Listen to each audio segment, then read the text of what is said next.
தொல்காப்பியம் கேட்கும் அனைத்து தமிழ் உள்ளங்களுக்கும் என் வணக்கம்.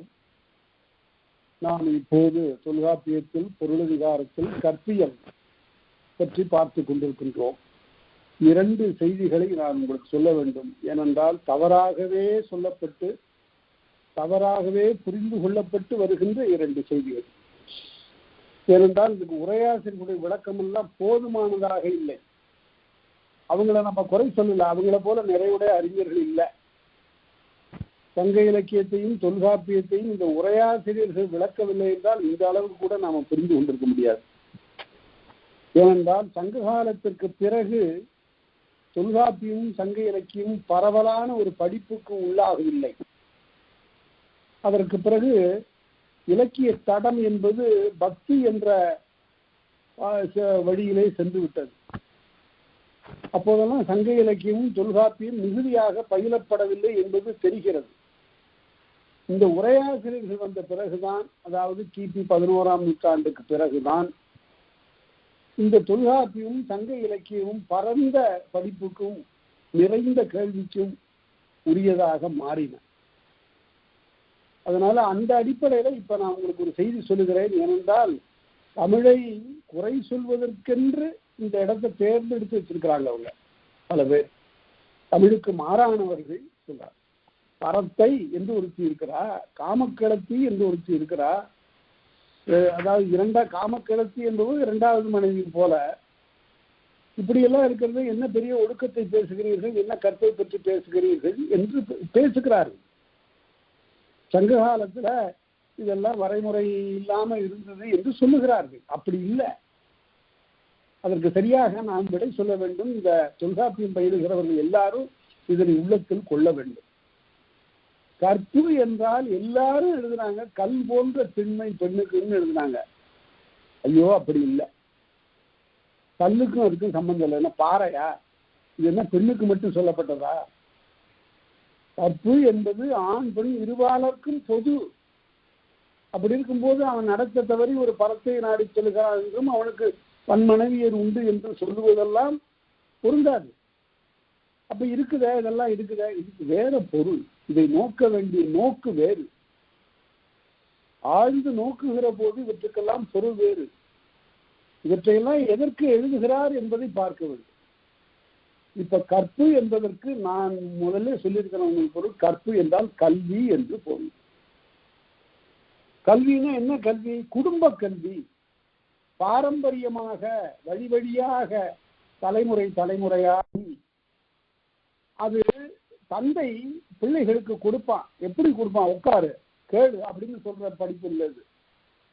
பிறகு தன்னுடைய நடக்கையினால் தான் எப்படியெல்லாம் ஒழுகுகிறான் என்பதனை கண்டு மகனும் மகளும், ஓ அப்பா இப்படி எல்லாம் நடக்கிறார்கள், அம்மா இப்படி எல்லாம் நடக்கிறாங்க, இப்படித்தான் நாமும் இந்த வழியைத்தான் பின்பற்ற வேண்டும் என்று இது கற்பிக்காமல் கற்பிக்கிற கல்வி என்று நான் எழுதினேன். கற்பிக்காமல் கற்பிக்கிற கல்வி. அதே போல தாய் எப்படி ஒழுகுகிறாள் என்பதை இந்த பெண் பார்த்து கொண்டே இருப்பாள். அதனை போலவே பார்த்து ஒழுகி, ஏன் இப்படி செய்யற? அம்மா இப்படி செய்வாங்க, அம்மா இப்படித்தான் சொல்லுவாங்க, இதுதான் மரபு, இதுதான் வழி வழியாக வரக்கூடிய செய்தி. இதுதான் கல்வி. கல்வி என்ற கல் என்பதிலிருந்து வந்தது கற்பு. கல் என்றால் முன்னிலை ஏவர் சொல், கற்றுக்கொள் என்று பொருள். அது கற்றுக்கொள் என்று சொல்லுகிற போது ஊராரும் வீட்டிலே இருக்கக்கூடிய உறவினரும் தந்தையும் தாயும் ஆகியவர்கள் எல்லாரும் கற்பிக்கிறார்கள். குழந்தைகளுக்கு நடக்கிறதுக்கு மட்டுமா கற்பிக்கிறார்கள்? வாழ்க்கையில் எவ்வாறு ஒழுகுவது என்பதனையும் சொல்லாமல் சொல்லிக் கொடுக்கிறார்கள். அதுக்கு பேர் தான் கற்பு. இனிமேல் கற்பு என்ற சொல்லுக்கு நீங்கள் கேட்டால் கல்வி என்று அழுத்தம் திருத்தமாக சொல்லுது. அந்த பொருளை தான் தொல்காப்பியர் கொண்டிருக்கிறார். கற்பியல் என்பதில் இங்க ஆண் பெண் 2 பேருக்கும் இருக்கக்கூடிய ஒழுகலாற்றை சொல்லுகிறார். தலைவன் குற்றுன்னு சொன்னார், தலைவி குற்றுன்னு சொன்னார். சரி, இதுல ஒன்று தீர்ந்து போச்சு. இன்னொரு கேள்வி கேட்கிறவங்களுக்கு, பரத்தின்னு ஒருத்தி இருக்கிறாள, காமக்கிழத்தின்னு ஒருத்தி இருக்கிறாள, என்ன பண்ணும்? அதாவது நாடகத்தை அது நச்சினார்க்கினியர் தான் எழுதினாரு. எங்காவது ஒரு இடத்துல ஒரு ஆளுக்கு ஒரு தன்னுடைய மனைவி இல்லாத இந்த ஊர்லயே ஒருத்தருக்கு ஒரு செல்வத்துல நீ மிதந்து இருக்கிறவனுக்கு வேறு ஒரு உறவு அரச புறத்துல தெரியாம இருந்திருக்கும். இந்த காலத்திலேயும் இப்படி உண்டு. பெரும் செல்வர்கள் பெருநிலக்கிழார்களுக்கு எங்காவது வேற ஒரு தீயின்பால் ஒரு நாட்டா இருந்திருக்கும், உறவு இருந்திருக்கும். இதை வைத்துக் கொண்டு நாடகத்தை சுவைபட ஆக்குகிறான் ஆசிரியர். இதை வைத்துக் கொண்டு ஒரு உறவு சிக்கலை உண்டாக்குகிறான். அப்பதான் நாடகம் சுவைபடும். இப்படி ஒருத்தி வாழ்க்கையில உள்ளே புகுந்தால் அப்படிங்கிற நிலையில அந்த தலைவன் தலைவிக்கு இடையில இருக்கிற உறவுகள் சிதைவதனை அழகுற காட்டுகிறான். இந்த திருவள்ளுவர் சொல்லியிருக்கிறாரு, பரத்தையின் காரணமாக ஊடுதல் என்று இல்லை, இல்லை தவறு அவர்க்காயினும் ஊடுதல் வல்லது அவர் அழிக்குமாறு. ஒரு தவறு இல்லைன்னா கூட அந்த தலைவனோடு தலைவி கொஞ்சம் ஊடுவதற்குரிய உரிமை உடையவர். அது அன்பை மிகைப்படுத்துவதற்காக, அன்பை மிகுதிப்படுத்துவதற்காக என்று அறிதல் வேண்டும். இது ஊரங்கு நடந்தது. ஒவ்வொரு வீட்டிலையும் இருக்கிற தலைவருக்கும் ஒரு பரத்தை இருந்தா, 2 பரத்தை இருந்தா, ஒரு 3 காமக்கிடத்து இருந்தா என்றெல்லாம் பேசிக்கொண்டு அலைகிறார். அப்படி சொல்லக்கூடாது.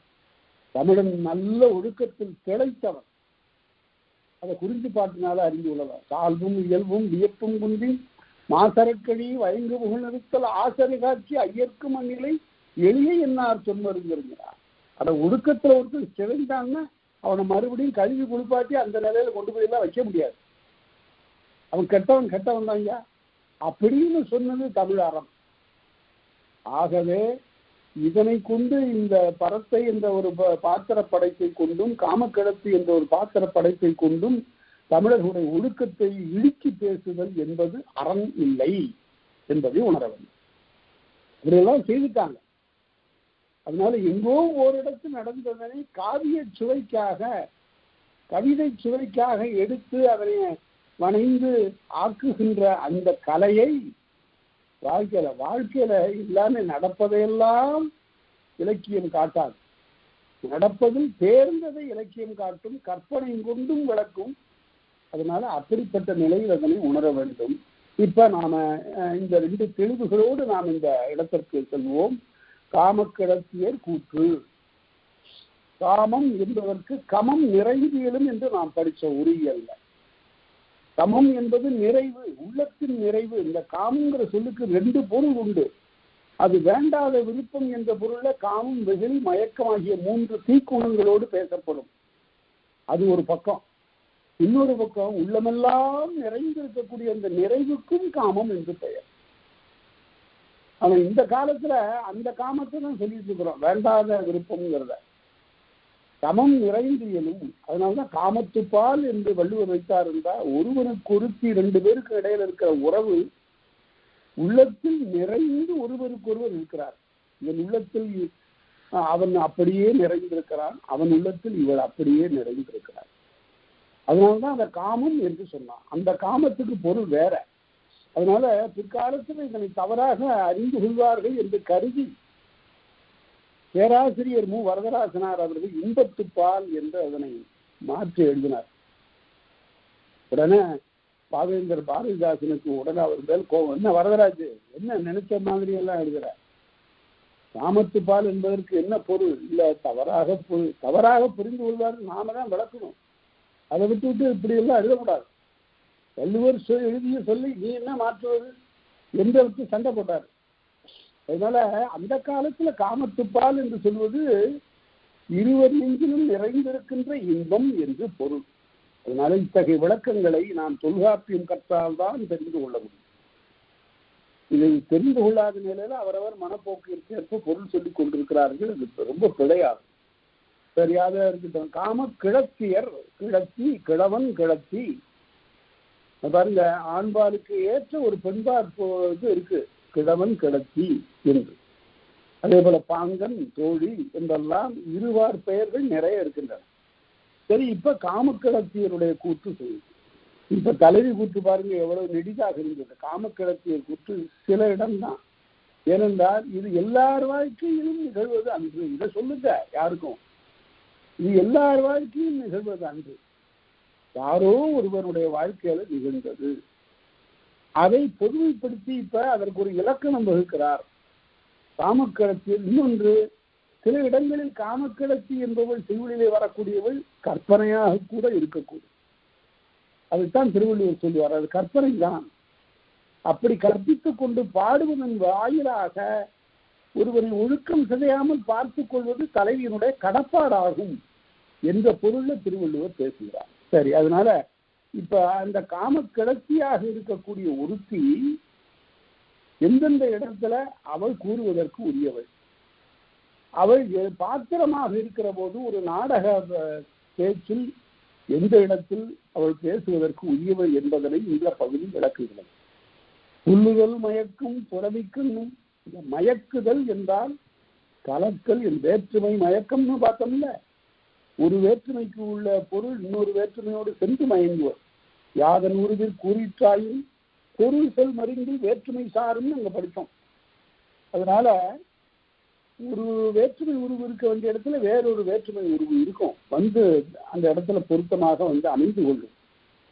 அதே போல மயங்குதல் என்றால் கலத்தல் என்று பொருள். புல்லுதல் மயக்கும் புலவிக்கண்ணும் வேறுபடுதல் என்று பொருள், மயங்குதல் என்று பொருள். புல்லுதல் மயக்கும் புலவிக்கண்ணும் ஒருவருக்கொருவர் பொருந்தி இருப்பதுல மாறுபாடு வருகின்ற இடத்துல இந்த காமக்கிழத்திக்கும் கூட புலவி உரியது. புலவி என்றால் ஊடல். இந்த மூன்று சொற்களை திருவள்ளுவர் கையாளுவார். துணி, புலவி, ஊடல். துணி, துணி ரன்னகரமா சொல்லணும், அதை சொல்லும்போது துணி என்று சொல்லணும். துணி என்றால் சிறு மன வேறுபாடு. அதே போல புலவி என்றால் அதனை விட மிக்கது. ஊடல் என்றால் அதனை விட மிக்கது. இந்த ஊடுதல் காமத்திற்கு இன்பம் பாருங்க, இலக்கணம் எப்படி வகுத்திருக்கிறார். ஊடுதல் என்பது ஒருவருக்கொருவர் வருகின்ற நிலையான மனப்பிணக்கு அன்று, இருவரையும் பிரித்து விடக்கூடிய அளவிற்கு செல்லாதது. உப்பமைந்தற்றால் புலவினார். ஒரு உணவுக்கு உப்பு போடுவது போல கூட போட்டாலும் கரிச்சிடும், குறைந்து போட்டாலும் சுவையிராது. ஆகவே அதனை அறிந்த அளவாக பயன்படுத்துவது போல வாழ்க்கையில் இந்த ஊடலும் கூட அளவாக இருக்கிறது. தன்னை விட்டு கணவன் பிரிந்து போகின்ற அளவிற்கு தலைவி ஊடமாட்டார். தன்னிலிருந்து முற்றிலும் விலகி போகக்கூடிய அளவே தலைவன் ஊடமாட்டார். ஆகவே அதனை அறிந்து கொள்ள வேண்டும். புல்லுதல் மயக்கும் புலவிக்கண்ணும். அப்படி காம கிளர்ச்சி புல்லுதல் என்றால் பொருந்துதல், தழுவுதல். ஒருவருக்கொருவர் அன்போடு கலந்து கொள்ளக்கூடிய அந்த நிலையில் வேறுபட்ட போது ஏற்படுகின்ற புலவியினிடத்து, ஊடலிடத்து, ஊடற்காலத்து அப்போது காமக்கிளர்ச்சி கூற்று நிகழ்த்துவாள். என்ன சொல்லுவா? உதிராத புலவி இடத்து. உதிராத புலவின்னா இதுதான் துணி. அவன் சொல்ல கனவின் எய்திய செல்வத்தனையவே ஐயா எமக்கு நீ மார்பு அப்படின்னு ஊடல் காலத்து சொல்றார். கனவுல ஒருத்தன் பெற்ற செல்வம் போல எனக்கு உன்னுடைய மார்பு ஆகிவிட்டதே என்று சொல்லுகிறாள். அது கலித்தொகையில வருவது. அதே போல அடுத்தது இல்லோர் செய்வினை இகழ்ச்சி கண்ணும். இல்லோர்னா அந்த வீட்டுல இருக்கிறவங்க. இந்த சொல்லுக்கெல்லாம் நாம எப்படி என்ன வகையான விளக்கம் சொல்லுவது? இன்னோர் செய்வினை இகழ்ச்சி கண்ணும். அங்க வீட்டுல இருக்கிற அவனுடைய மனைவி இருக்கிறாள தலைவி, அவளை இகழ்கின்ற காலத்திலும் இந்த காமக்கிழத்தி கூற்று நிகழ்த்துவாள். அவளை இகழ்ந்து பேசுவா இவ. அது என்ன இன்னொன்னு அப்படின்னா, பேராசிரியர் மூவா சிலப்பதிகாரத்துல ஒரு அடிக்கு ஒரு கட்டுரை எழுதினார். ஒரு அடியை குறித்து ஒரு கட்டுரை எழுதினார். என்னன்னா, தன்னுடைய மனையை விட்டு நீங்கிய கோவலன் மாதவியினுடைய மனையில் சென்று தங்கினான் என்று வரும். வடுநீங்கு சிறப்பின் தன் மனையகம் மறந்தன் அப்படின்னு அந்த ஒரு அடி. விடுதலறியா விருப்பின ஆயிரம் வடுநீங்கு சிறப்பின் தன் மனையகம் மறந்தன். குற்றமற்ற தன்னுடைய வீட்டை நீங்கி, ஒருவனுக்கு ஒரு ஊர்ல 10 வீடு இருந்தாலும் அவனுடைய மனைவி எங்க இருக்கிறாளோ அதுதான் அவனுடைய வீடு. அந்த ஊர்ல அவனுக்கு வேறு 2-3 உறவு இருந்தாலும் கூட அதெல்லாம் வீடா, அவையெல்லாம் வீடாகா. அவனுக்கு எது வீடு? அவனுடைய மனைவி இருப்பதுதான். அது வடுநீங்கு சிறப்பின் மனை, குற்றமில்லாத மனை என்று அதை அவ்வளவு அருமையாக விளக்கி அவர் எழுதுவார். அதே போல இங்கேயும் அந்த காமக்கிளர்ச்சியாக இருக்கக்கூடியவள் தலைவியை இகழ்ந்து பேசுவார். எப்படி இகழ்ந்து பேசுவார்? குறுத்தொகை 8வது பாட்டு. அதுக்கு இலக்கியம் ரொம்ப அருமை. இந்த பாட்டு என்ன சொல்லி, கடனி மாத்து விளைந்து தின்பளும் படனவாழை கதூமூரம் இன்னில் பெருமொழி கூறி தம்மில் கையுங்காலும் தூக்கும் ஆடிப்பாவை போலன்னா பெருசா இங்க வீரம் பேசுவான். அப்புறம் வீட்டுக்கு போனாங்க, கண்ணாடிக்கு முன்னாடி நின்று கைய காலை தூக்குனா கண்ணாடிக்கு உள்ள இருக்கிற அந்த பிம்பம் இருக்கிற அந்த பாவை அதுவும் கைய காலை தூக்குறது மாதிரி அவர் சொன்னதுக்கெல்லாம் இவன் ஆடுவான். இவன் பெரிய வீரனாவன் என்று காம கிடத்தி அவனை குறை பேசுகின்ற போது அவனுடைய இல்ல கிடத்தியையும் பேசுகிறார். அதுதான் அடுத்தது. பல்வேறு புதல்வர் கண்டு நனி ஓப்பினும். ஒரு தொல்காப்பியருடைய ஒரு அறிவு எப்படி பாருங்க, பல்வேறு புதல்வரா எங்கோ யாரிடத்தோ இவனுக்கு குழந்தைகள் பிறந்திருக்கின்றன.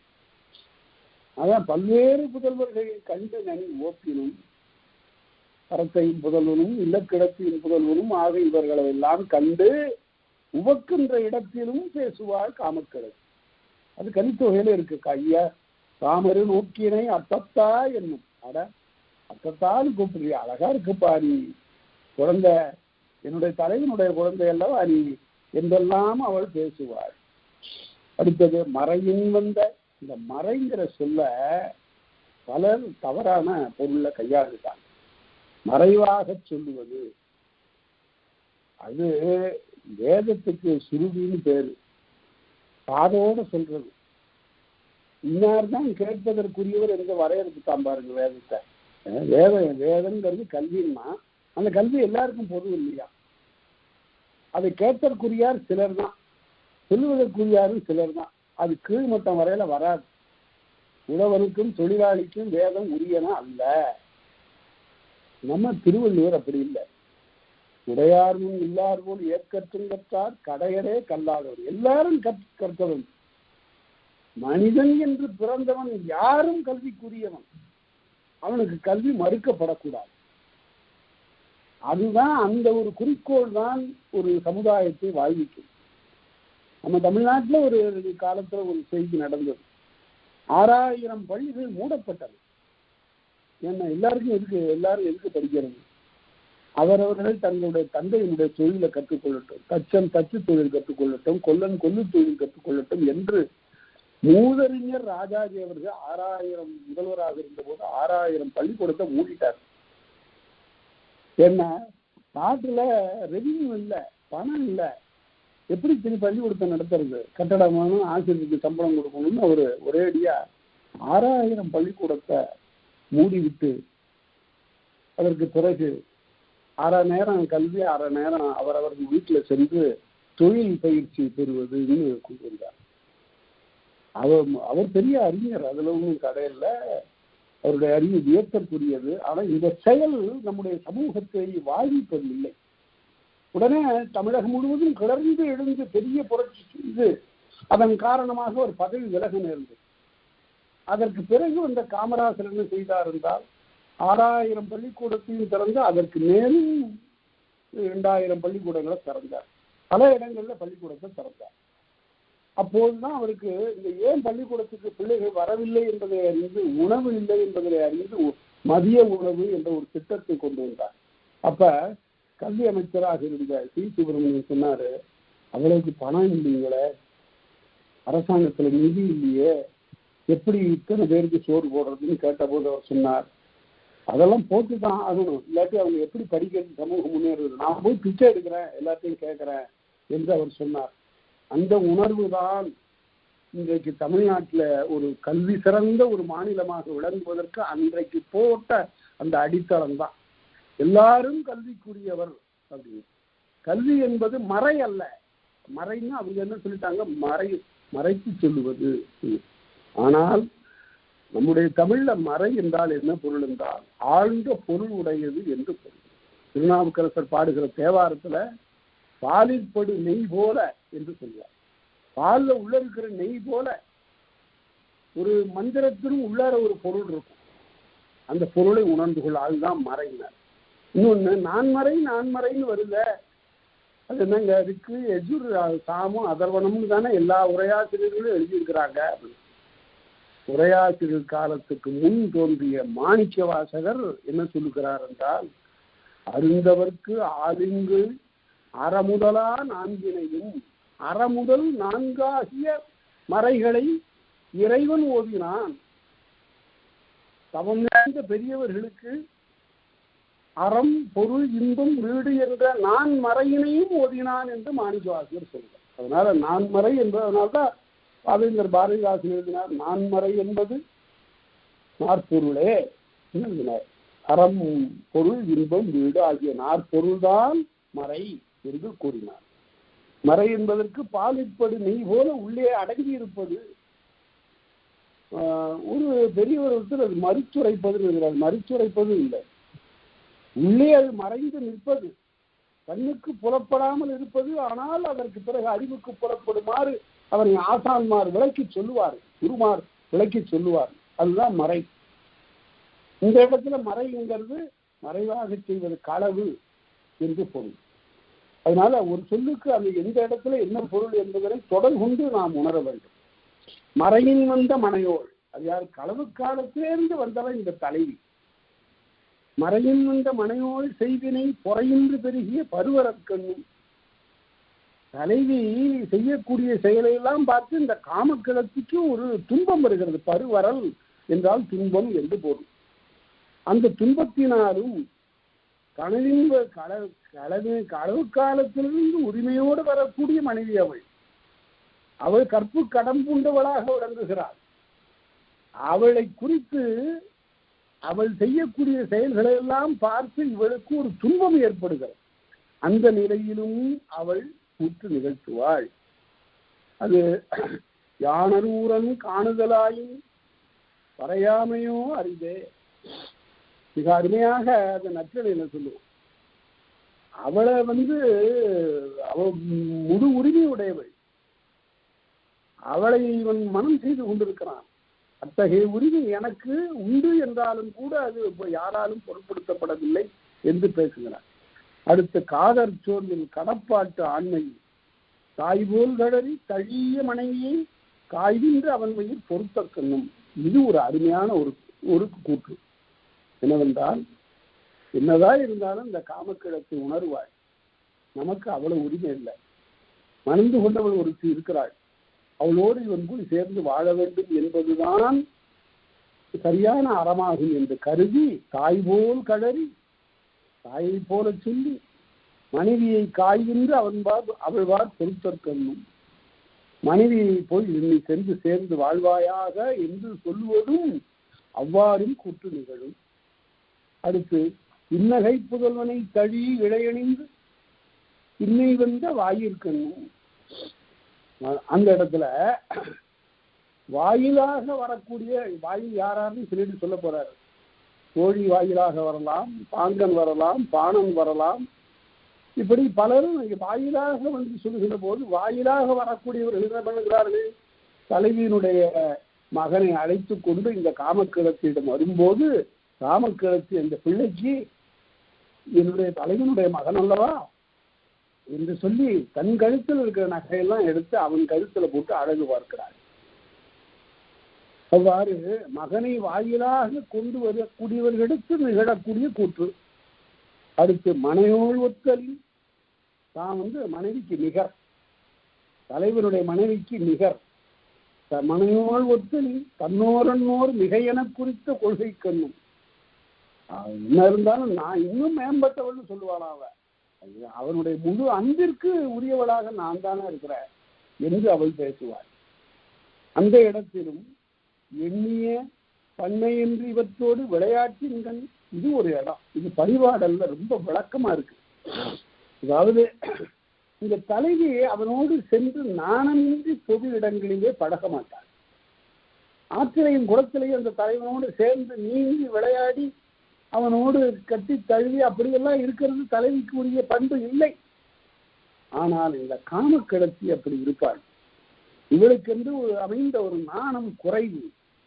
அந்த நிலையில் எண்ணிய பண்ணை என்று இவற்றோடு விளையாட்டின்கள் பல சோலைகளுக்கும் ஆறுகளுக்கும் குளங்களுக்கும் ஏரிகளுக்கும் சென்று நீராடுகின்ற காலத்தில் ஏற்படுகின்ற விளையாட்டின் போதும் அந்த காமக்கிழத்தி கூத்து நிகழ்த்துவாள். அடுத்து இவையெல்லாம் காமக்கிழத்திக்கு இவ்வளவுதான் காமக்கிழத்திக்கு இருக்கு. இதெல்லாம் நாடகத்தை சுவைபட ஆக்குவதற்காக அமைந்தன என்பதனை உணர வேண்டும். அடுத்து வாயில்கள் கூற்று. வாயில்கள் யாராருங்கிறது சொல்ல போறாரு. 12 வாயில்கள், 12 பேர் வாயில்களாக, வாயில்கள் கேட்டா மெசஞ்சர், அந்த வாயில்களாக வந்து அறிவுறுத்தக்கூடிய வகையில் சொல்லக்கூடிய இந்த பாத்திரங்கள் கற்பும், அவங்க என்னென்ன சொல்லுவாங்க, கற்பும் காமமும் நட்பால் ஒடுக்கமும். இந்த பால்னு வரக்கூடிய இடத்துல எல்லாம் பகுதின்னு பொருள். அரசுப்பால் அரசின் பகுதி, பொருட்பால் பொருளின் பகுதி, காமத்துப்பால் காமத்தின் பகுதி என்று சொல்லும். இந்த பால் என்பது எங்கே இருந்து வந்ததுன்னு கேட்டா, இன்றை பகுத்து உண்ணுக அப்படின்னு சொல்கிறது பகுதி. அதே போல ஒரு நாளை 2ஆ பகுத்தான். அதுல ஒன்று பகல், பகுக்கப்பட்டது பகல். அந்த பகல்ங்கிறது முதல் 2 குரில் எழுத்து சேர்ந்து பால்னு ஆச்சு. எப்படி மிகுதி மீதி ஆனது போல, பகுதி பாதி ஆனது போல, தொகுப்பு தோப்பு ஆனது போல. அது தமிழ் மொழியில 2 குரில் முதல்ல ஒரு சொல்லுல சேர்ந்து வந்தா சமயத்துல நெடில் ஆயிடும். அது பகுதி பாதி ஆகும், மிகுதி மீதியாகும் என்பது போல பகல் என்பது பால் என்று ஆகும். இதுதான் சொல்லாராய்ச்சி. எட்டிமாலஜி இப்படி முறையா செய்யணும். மனசுக்கு ஏற்பெல்லாம் செய்யக்கூடாது. எல்லா இடத்துலும் தமிழ்ல தான் இப்படி ஒரு பகுதியை சரியா கண்டுபிடிக்கலாம். பகுதி என்பது முன்னால இருக்கும். நடந்தாங்கிறதுல நட பகுதி, வந்தாங்கிறதுல வா பகுதி. எவ்வளவு எளிதா இருக்கு. ஆனா சமஸ்கிருதத்துல பகுதியை தேடி கண்டுபிடிக்க எங்கேயாவது ஒளிஞ்சுக்கிட்டு இருக்கும். ஆரிய அப்படின்னு ஒரு சொல்லு இருக்கு. ஆரியன், ஆரிய. அதுக்கு பகுதி எது தெரியுமா? ரூ என்பது பகுதியுமா. அது ஒவ்வொரு மொழியினுடைய இயல்பு. அதெல்லாம் குறைந்து சொல்லலாம். தமிழ்ல அது கண்ணுக்கு புலப்பட அது முன்னால நிற்கும். அதுதான் பகுதி. கற்பும் காமமும் நற்பால் ஒழுக்கமும், நல்ல பகுதியாக விளங்குகிற ஒழுக்கமும். கற்பும் காமமும் மெல்லியர் பொறையும் நிறையும் வல்லினும் விருந்து புறந்தருதலும் சுற்றம் ஓம்பலும் பிறவும் என்ன கிழவோல் மாண்புகள். தலைவிக்குரிய பண்புகளை இங்க வரையறுத்து சொல்றான். என்னென்ன? அவளுக்கு கற்பும் காமமும் நற்பால் ஒழுக்கமும் ஒன்று. நினைவுங்க, ஐங்குறுநூறுல ஒரு பாட்டு. இந்த பாட்டை நினைக்க அவ்வளவு இன்பமா இருக்கும். இந்த கற்பு என்பதற்கு அது என்ன, அது எதுக்கு விளக்கம் அதுதான். என்னவென்றால், செவிலி பார்க்க போறா, மக எப்படி குடும்பம் நடத்துறான்னு பார்த்துட்டு வரலான்னு வர்றா. வரும்போது அந்த வீடு எளிமையான ஒரு வீடு, ஒரு ஓலையிலிருந்து ஒரு குடிசை, அதுக்கு பக்கத்தில் வெளியில ஒரு மர நிழல், வீட்டுக்கு முன்னால இயற்கை அழகு சூழ்ந்த ஒரு இருப்பிடம். அந்த இருப்பிடத்துல தலைவன் என்ன செய்கிறான்? கட்டில படுத்திருக்கிறான். அப்படி கட்டில படுத்திருக்கிற போது அவனுடைய மகன் அவனை போய் மார்பிலே விழுந்து தழுவி கொள்ளுகிறான். அவனை அப்படியே அணைத்துக் கொள்ளுகிறான். அப்படி அணைத்துக் கொண்டிருக்கிறது இந்த செவிலி மறைந்திருந்து இதெல்லாம் பார்க்கிறார். அந்த தலைவனுடைய மனைவி இருக்கிறாள், செவிலியினுடைய மகள். இவ தலைவன் மகனை தழுவ இந்த தலைவி இருவரையும் தழுவி கிடக்கிறாள். இதை பார்த்துட்டு சொல்றா அந்த செவிலி, இந்த உலகத்தையும் அந்த வான உலகத்தையும் சேர்த்து கொடுத்தா கூட இதுக்கு ஈடாகாத என்ன அருமையான ஒரு இல்லறம் என்று சொல்லி அவள் மகிழ்ச்சி அடைந்து பேசுகிறாள். இந்த பாட்டு 401 ஐங்குறுநூற்றுல இருக்கு. அருமையான ஒரு பாட்டு. அது எப்படி இருக்கிறது என்றால், யாழின் நரம்புகள் போல ஒன்றுக்கொன்று யாழின் நரம்பு சேர்ந்து இருக்கு. ஒவ்வொன்றையும் மீட்ட ஒவ்வொரு இசை இல்லை, எல்லாவற்றையும் சேர்ந்து மீட்டுகிற போதுதான் ஒரு தொடர்ந்த இசை கிடைக்கும். அதுபோல இனிதுமன்ற இவர் கிடக்கை அப்படின்னு பேசுறான் இந்த புலவன். இவர்கள் படித்திருப்பது பார்ப்பதற்கு இவ்வளவு அழகாக இருக்கிறது. 3 பேர் ஒரு கட்டில். இந்த ஒரு காட்சியை வைத்துக் கொண்டு ஒரு வீடு ஒரு மனிதன் ஒரு உலகம் என்ற நாவல்ல ஜெயகாந்தன் இதை அப்படியே சித்திரம் செய்திருக்கிறார். அவர் ஒரு சமூக நாவலாக அதை ஆக்கியிருக்கிறார். அது ரொம்ப அதனுடைய பரிணாமத்தை இன்னும் விரிவாக, அதனுடைய படிமுறை வளர்ச்சி இன்னும் விரிவாக ஆக்கியிருப்பது மிக மிக சுவையானது. அது ஒரு படைப்பிலை. அதனால இதெல்லாம் தலைவியினுடைய பண்புகள். அடுத்து,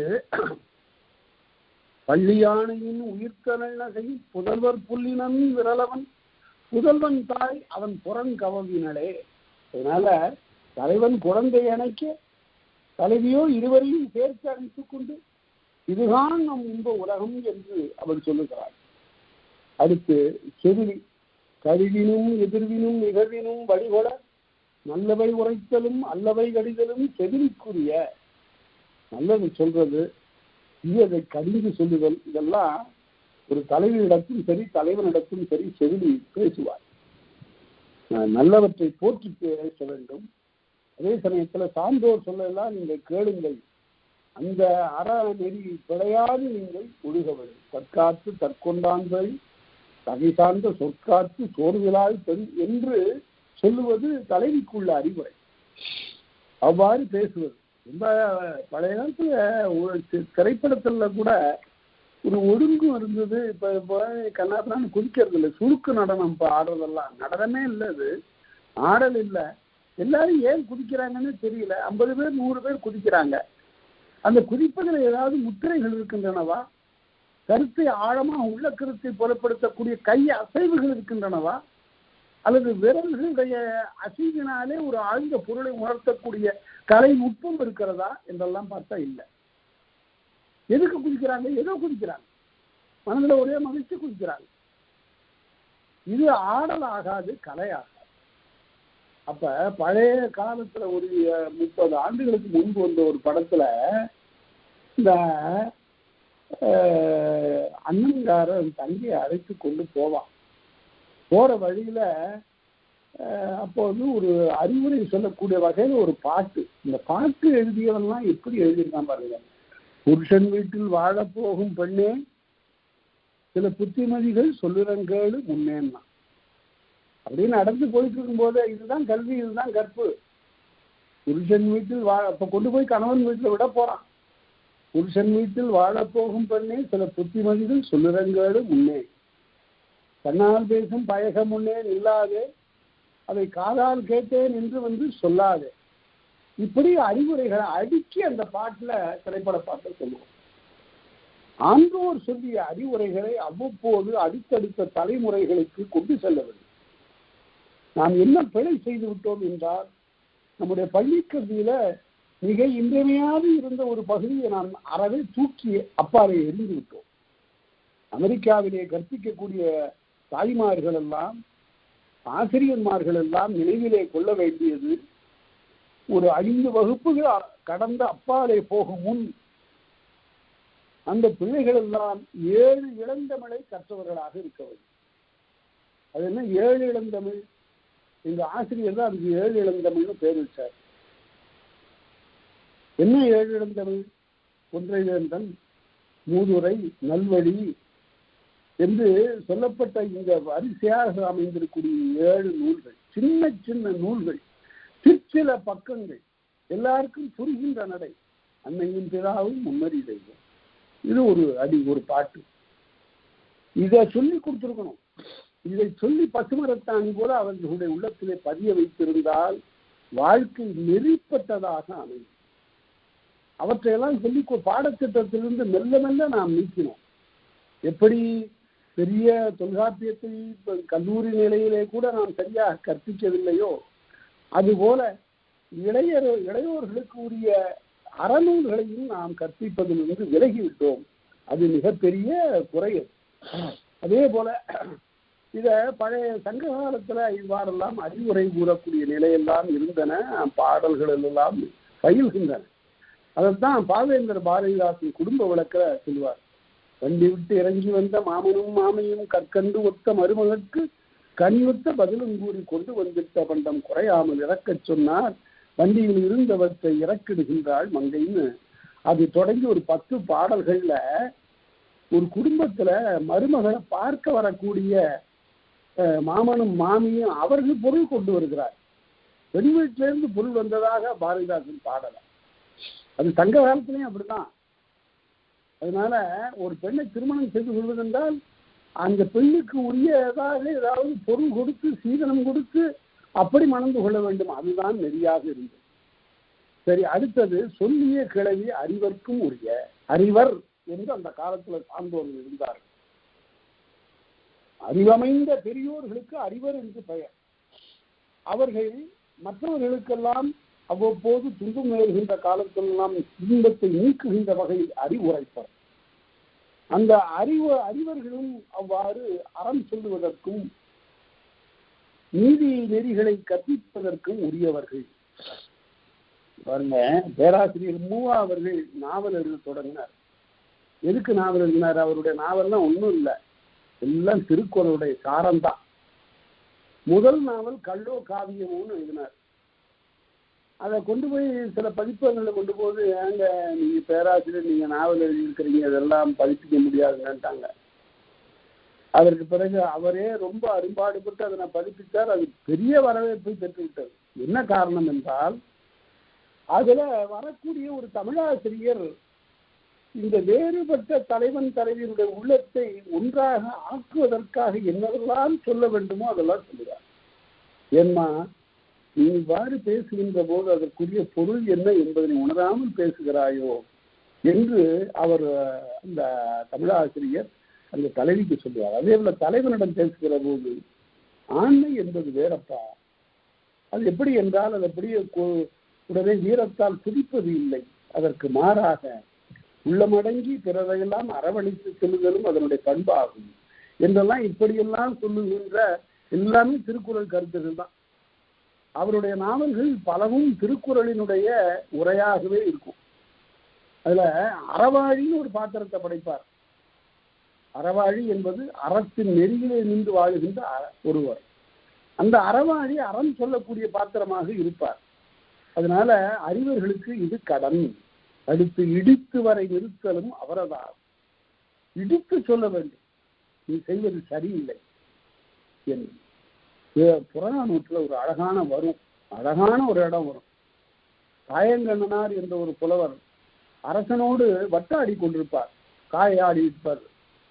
காயை உருட்டுகிற போது அந்த அரசன் என்ன பண்ணி செய்து விடுகிறான், காயை மறைக்கிறான். உடனே நீ சோழன் மகன் அல்லைன்னு தவறாங்க, நீ சோழன் முடியில பிறந்தவனா தெரியலப்பா, உன் பிறப்புல எனக்கு ஐயம் இருக்கிறது அப்படின்னு சொல்லிட்டான். உடனே அவன் அதற்காக கோபப்படலை, தான் செய்து தவறு என்று உணர்ந்து, ஐயா மன்னித்துக் கொள்ளுங்கள், தெரியாம செய்துட்டேன். என்ன அரசன் கேட்டான் புலவர்கிட்ட. உடனே சரி சரி இப்ப தெரியுது நீ சோழன் மகன் தான் என்று தெரிகிறது, இருந்தால் நீ பழிக்கு நாணுகிறாய், செய்த குற்றத்தை உணர்கிறாய் என்று பேசினார். இதுதான் இடித்து சொல்லுதலும் அவர்களுக்கு உரிய. இடித்து சொல்றா ஒருத்தர். தமிழ் இலக்கியத்துல வடமொழியிலே அமைந்த வால்மீகி காட்டாத ஒரு இடம். இந்த கும்பகர்ண அவையில எழுந்திருச்சு சொல்றான், அண்ணன் ஈழையை கொண்டு போய் விட்டுடுண்ண, வேண்டாம், அவள் பிறன் மனைவி, அவளை போய் நீ விரும்பி இங்க கொண்டு வந்து வச்சுக்கிட்டு பெரிய போரை உண்டாக்குகிறாய் அப்படின்னு சொல்லும் போது சொல்றான். அந்த பாட்டு எப்பேற்பட்ட பாட்டு!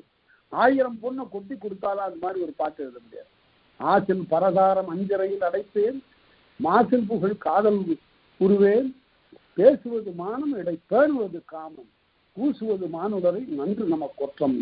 8 வாக்கியம்தான் எரிக்குது. அப்படியே எப்படி ஆசில் பரதாரம் அஞ்சரையில் அடைப்பேன், சிறகுக்குள்ளார மாத்தாண்மணியை வச்சுக்க வேண்டியது, பேசுவது மானம் இடை பேணுவது காமம், மானத்தை பற்றி பேசுறது பெருசா, பூசுவது மானுடரை நன்று நம்ம ஆட்சி நல்லா இருக்கு என்று சொல்லி கும்பகர்ணன் அப்படி இடித்து சொல்லுகிறான். அதுதான் இடித்துறை என்பது. அதே போல பிசிராங்க பாண்டியன் அறிவுடை நம்பிக்கை இடித்து சொல்லுகிறார், இப்படி வரி வாங்கக்கூடாது. இதெல்லாம் இடித்துறை. அடுத்து தலைவனும் ஊடற்குரியவன். தலைவிதான் ஊடுவாள் என்றில்லை, தலைவனும் ஊடற்குரியவன். உணர்ப்பு வரை இறப்பினும் ஏதோ சொல்லி சொல்லி பார்த்தா அவ கேட்கல, ஊடல் தெளிவில என்றால் அந்த இடத்துல இவனும் ஊடக்கூடியவன். செய்குறி படைப்பினும் களவு காலத்துல செய்த குறியிடம் சரியாக வராவிட்டாலும் அப்போதும் சந்திக்க வேண்டிய இடம் குறிப்பிடுவது பற்றி வரக்கூடிய கருத்து வேறுபாட்டில் அப்போதும் புலத்தலும் ஊடலும் கிழவோர்க்கு உரிய. அப்போது மனம் வேறுபடுதலும் ஊடற்குறிப்போடு பேசுதலும் இவையெல்லாம் களவு காலத்திலும் கற்பு காலத்திலும் தலைவனுக்கு உரிய ஊடல் பற்றிய செய்திகள் என்று சொன்னார். அடுத்து புலத்தலும் ஊடலும் ஆகிய இடத்தும் சொலத்தகுகளை தோழிக்கு உரிய. புலவி ஊடல் என்பன. புலவி சிறு வேறுபாடு, ஊடல் கொஞ்சம் மிகுதி. புலத்தலும் ஊடலும் ஆகிய இடத்தும் சொலத்தகுகளை தோழிக்கு உரிய. தோழி அப்போது கூற்று நிகழ்த்துவாள். அடுத்த தோழி கடுமையாக கூட சொல்லுவார். எப்படி அறிவர் இடித்து சொல்லுவார்களோ அதுபோல தோழியும் கடுமையாக சொல்லுவதற்குரிய உரிமை உடையவர். என்ன சொல்லுகிறார்? யாரிடம் கடுமையாக பேசுவார்? தலைவியிடம் பேசுகிறார். பரத்தை மறுத்தல் வேண்டியும் கிடத்தி மடத்தகை கிழமை உடமையானும் அன்பிலை கொடியை என்றலும் உரிய. அதாவது தலைவனையும் அவள் கடிந்து பேசுவாள், தலைவியும் அவள் கடிந்து பேசுவாள். பரத்தவை கொண்டிருக்கக்கூடிய தலைவனிடத்து அவள் கடுமொழி சொல்லுவதற்குரியவள். அதே போல தலைவிக்கு ஒரு ஆழ்ந்த அறிவில்லாத ஒரு நிலையில் செயல்படுகின்ற போதும் அவள் கடிந்து கூறுவாள். அன்பிலை கொடியை என்னது, உனக்கு அன்பே இல்லை அவன்பால் என்று பேசுவாள். அடுத்தது தலைவியை வேற்றுமைப்படுத்தி கூறுதல். அவன் குறிப்பு அறிதல் வேண்டியும் ஒரு தலைவனை பார்த்து பேசுகிறது வேறு. என்ன இருந்தாலும் நீ வேற ஆளு, இப்படியெல்லாம் ஊர்ல இருக்கிற தலைவர்கள்லாம் இப்படிதான் நடந்து கொள்கிறார்களா? அவரவர் உடனே வரைவு கொண்டு அதாவது திருமணம் செய்து கொண்டு வாழ்கிறார்கள் இல்லையா? நீ மட்டும் இப்படி களவு களவு என்று வருகிறாயே என்று கூறி அவன் குறிப்பு அறிதல் வேண்டியும் கிழவி அகன்மலி ஊடல் அகர்ச்சி கண்ணும். அதாவது ஊடல் மிகுதியாக போன காலத்தில் ஒருவரை ஒருவர் அகன்று நிற்கின்ற காலத்திலும் வேற்றுமை கிழவி தோற்றவும் பெருமை. வேறு ஒருவரோடு ஒப்பிட்டு பேசுகின்ற வேற்றுமை கிழவி தோன்றும் என்று சொல்கிறார். யாரையோ எம்மில் புகுவாய்மா கருத்தோரல. யார் யார் நீ எங்க வீட்டுக்குள்ளார வர்ற? யார? தலைவனை தோழி கேட்கிறான். யார் நீ? இதுவரையில வராத ஆளு இப்போ புதுசா இருக்கு. இது மாதிரியான பேச்சு இப்போதும் கூட நண்பர்களுக்குள்ள நீங்க என்ன ஐயா இங்கே பார்த்தாப்புல இருக்கு அப்படிமா. பல நாள் பழகிய நிலையில, அதாவது சில நாள் வராமல் விட்டுட்டானா. அப்ப நண்பன் ஒருத்தன் சொல்லுவான், என்ன ஐயா யாரியா நீங்க, எந்த ஊரு அப்படின்னு கேட்பான். அதுபோல இவ்வாறெல்லாம் பேசுவது தோழிக்கு உரியது. காமக்கடத்தினுள் பணிந்த கிழவி காணுங்காலை கிழவோர் குறித்தே. தாமும் அளவுக்கு மீறி செல்லுகின்ற காலத்து, உள்ளத்தின் விருப்பம் அளவுக்கு மீறி செல்லுகின்ற காலத்து தலைவியை பணிவது என்பது, தலைவியை பணிந்த சொல்லால் அவளிடம் அன்பு கொண்டாடுவது என்பது தலைவனுக்கு உரியது. வழிபடு கடமை அவற்கு இயலாம. அவள் வழிபாடு செய்வாள், அவன் பணிந்து பேசுவான். அந்நிலையிலும் தலைவி, அந்த நிலையிலும் கூட தலைவி அவனை வழிபடுவதற்கு தயங்க மாட்டாள்.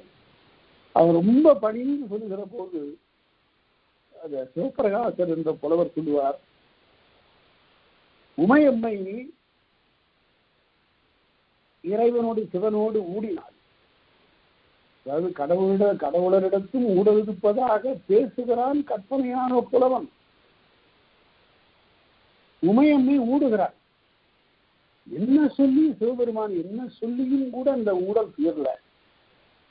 உடனே சிவபெருமான் தன்னுடைய தலையை தாழ்த்தி அவருடைய தாளிலே தன்னுடைய தலையை வைக்கிறான். நல்லா கவனிக்கணும் நீங்க. அதாவது உமையம்மையினுடைய தாளிலே சிவபெருமான் தன்னுடைய தலையை வைக்கிறான். ஒரே மகிழ்ச்சி உமைக்கு. ஏன்? தன்னுடைய கணவன் தன்னை தாளிலே விழுந்து வணங்குகிறானே என்று.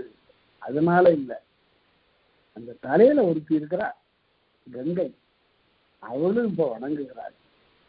தக்களத்தில் தலையில இருந்து கொண்டு பெரிய உரிமை பாராட்டிய இவள் இப்போது என் காலிலே விழுந்து வணங்குகிறாள் என்று உமை மகிழ்ந்தாள் என்று எழுதுவார் சிவபிரகாசர். இதெல்லாம் அருமையான கற்பனை. அந்நிலையிலும் தலைவி வழிபடுவாள். அடுத்து அருள் முன்திருத்த அன்பு பொதி கிழவி பொருள்பட முடிதல் கிழவோர்க்கு உரித்தே. அருள் முந்திருக்க அன்பு புதி கிளவி. இந்த இன்னொரு செய்தி இந்த இடத்துல நான் உங்களுக்கு சொல்லுகிறேன். பாடம் படிக்கின்ற எல்லாரும் உணர்ந்து கொள்ள வேண்டும் என்பதற்காக எனக்கு முன்னாலே 2 ஆசிரியர்கள் இதனை பற்றி நன்றாக சொல்லி இருக்கிறார்கள். அந்த பெருமக்களை எல்லாம் வணங்கி நாம் பேச வேண்டும். திருக்குறள்ல இல்லறவியல் இருக்கு. உங்களை யாரும் கேட்பாங்க, இந்த வினா கண்டிப்பா கேட்பாங்க, நீங்க சரியா விடை சொல்லணும். திருக்குறள்ல இல்லறவியல் இருக்கு. அடுத்து இல்லறவியலுக்கு அடுத்து என்ன இருக்கு? துறவரவியல் இருக்கு. உடனே நம்ம ஊர்ல இருக்கிறவங்க எல்லாரும் திருக்குறளை மேம்போக்கா படித்தவங்க அல்லது கேள்விப்பட்டவங்க அல்லது அங்கங்கே கருத்தரங்கத்தில் அங்கங்கே ஏதாவது செய்திகளை கேட்டவங்க, இவங்கெல்லாம் பட்டிமன்றம் நடத்தினாங்க. பட்டிமன்றம்ங்கிறது ஒரு காலத்துல மணிமேகலை பட்டிமண்டமும் பாங்கறிந்து ஏறும்.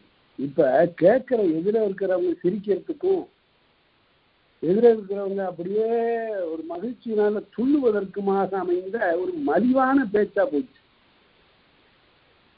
ஆழ்ந்த கருத்துக்களை திறனாய்வதற்கு உரிய களமாக அது திகழது. மிக உயர்ந்த கருத்துகள் ஒரு காலத்துல பட்டிமன்றத்துல பேசப்பட்டன. நான் ஒரு கதையில எழுதினேன், இந்த தொடர் நீங்கள் நினைத்து பார்க்க வேண்டும். ஒரு பட்டிமன்றத்தில் தலைவர் சொல்றார், கற்பில் சிறந்தவர் கண்ணகியா மாதவியான்னு பட்டிமன்றம். ஏங்க, கற்பில சிறந்தவங்கிறதே கிடையாது. ஏன்னு கேட்டா, இவரோட கற்புக்கு 80 மார்க் கொடுக்கலாம், இவருடைய கற்புக்கு 40 மார்க் கொடுக்கலாம்னு இல்லாம அப்படி சொல்ல முடியும். ஒன்று கற்பு உடையவள், இன்னொன்று கற்பு இல்லாதவள், 2 நிலை தானே. இதை போய் தவறான ஒரு தலைப்பை தேர்ந்தெடுத்து கொண்டு வரிந்து கட்டி கொண்டு 3 மணி நேரம் பேசுவது. 3 மணி நேரத்துல சிலப்பதிகாரமே வராது. அதை தவிர ஊர்ல இருக்கிற எல்லா கதையும் வரும். இவ்வாறு பேசுகிற போது அதுல ஒரு இடத்துல பார்ப்போம், புனல் நாடு என்பது சோழ நாடே பாண்டி நாடேன்னு ஒரு தலைப்பு இருப்பதாக பேசினால் வைத்துக் கொள்வோம். பல்வேறு சான்றுகளை ஆதாரங்களை எல்லாம் திரட்டி 2 பக்கம் பேசிய பிறகு தலைவர் சொல்லுவார், இங்கே காட்டப்பட்ட சான்றுகளின் அடிப்படையில் நான் இப்போது தீர்ப்பு சொல்லுகிறேன். நானும் ஆராய்ந்து பார்த்திருக்கிறேன். சோழ நாடுதான் புனல் நாடு. பாண்டி நாட்டில் அந்த மழை பெய்வது நேராக சென்று கடலிடையே கலந்து விடுகிறது. அங்கு மதகு வாய்க்கால் ஏரி என்ற அமைப்புகள் குறைவு என்று ஒரு தீர்ப்பை சொல்லிட்டாருன்னா, அதுக்கப்புறம் இது கோயம்புத்தூர்ல இவ்வாறு நடக்கிறது. உடனே கன்னியாகுமரியில போய் அங்க புனல் நாடு என்பது சோழ நாடு இல்லை, பாண்டி நாடு தான், இன்னும் அங்க வேற ஒரு தீர்ப்பை சொல்லக்கூடாது. ஏனென்றால் ஆராய்ந்து ஒரு பொருளை பற்றி ஒரு தீர்ப்பு எடுத்து விட்டால் ஒரு தலைவன், அதே நடுவர் அங்க போய் வேற ஒரு தீர்ப்பு சொல்றது. அதுதான் நான் ஒரு கதையில எழுதினேன். ஐயா, இந்த கட்சிக்காரர்களை ஒன்றும் வருத்தப்படாதீங்க, அடுத்த வாரம் அந்த ஊர்ல உங்க பக்கம் தீர்ப்பு சொல்லிடலாம் வாங்க அப்படின்னு சொல்லுவதாக ஒரு மலிந்த பேச்சு மேடையாக மாறிவிட்டது இந்த பட்டிமன்றம். சாத்தனார் சொல்லுகிறார், பட்டிமண்டபத்து பாங்கரு அருசமயவாதிகள் மேடையில இருந்து தத்தம் சமய கொள்கைகளை எல்லாம் தத்துவ சாரங்களை எல்லாம் எடுத்து விளக்குவதாக அமைந்தது ஒரு காலத்துல பட்டிமண்டபம் அல்லது பட்டிமன்றம். அதனால அதுல வீண் பொழுதை போக்குகிறார்கள் என்றுதான் நாம் நினைக்க வேண்டியிருக்கிறோம். சரி, அது இருக்கட்டும். அருள் முந்துருக்க எதுக்காக சொன்னா இல்லறம் துறவரம், இந்த கேள்வி யாரும் கேட்பாங்க. அது பட்டிமன்றம் நடந்தது. மனித வாழ்க்கையில் சிறந்தது இல்லறமா துறவரமா, எது சிறந்தது? ஒரு ஊர்ல இல்லறம் சிறந்தது என்றும் இன்னொரு ஊர்ல துறவரம் சிறந்தது என்றும் பட்டிமன்றத்தில் முடிவு சொல்லுவார். அப்படி இல்லை. இந்த 2 நெறிகள் என்று சொல்லுவதே பிழை. திருவிக அவர்கள் முதலாக இதற்கு உரை எழுதி, திருக்குறளுக்கு உரை எழுதுகின்ற காலத்துல இதனை தெளிவுபடுத்தினார். ஒரு வாழ்க்கையில இருப்பதுதான், ஒரே வாழ்க்கையில் இருப்பதுதான் இல்லறமும் துறவரமும். ஒருத்தனுடைய வாழ்க்கையில இருக்கிறது தான் இல்லறமும் துறவரம். அது எப்படி அப்படின்னா, அன்புடைமை என்பது இல்லறத்தின் பண்பு. தன்னுடைய மனைவியிடத்து, மக்களிடத்து, தன்னுடைய நெருங்கிய உறவினரிடத்து காட்டுகின்ற அன்பு. ஆனால் இந்த அன்பு காலம் செல்ல செல்ல தன் குடும்பத்தாரிடம் மட்டுமல்லாமல் ஊராரிடத்தும் நாட்டாரிடத்தும் உலகின் பிற உயிர்களிடத்தும் பெரிய அன்பாக பெருகும். அதற்கு பேர் அருள். அதுதான் அருள் முஞ்சுருக்க அன்பு பொதி கிளவி அப்படின்னு இந்த நூற்பாடு சொல்லப்படுகிறது. அதனால தன் குடும்பத்திற்கென்று வாழ்கின்ற அந்த இல்லறம், அதிலிருந்து அவன் தொண்டனாக உலகம் முழுமையும் அன்போடு நோக்கக்கூடிய ஒரு கருணையாளனாக மாறுகின்ற போது அதற்கு பெயர் துறவு. ஒருவன் வாழ்க்கையிலே இரண்டும் நிகழும் என்று காட்டினார் திருவி கல்யாண சுந்தரனார்.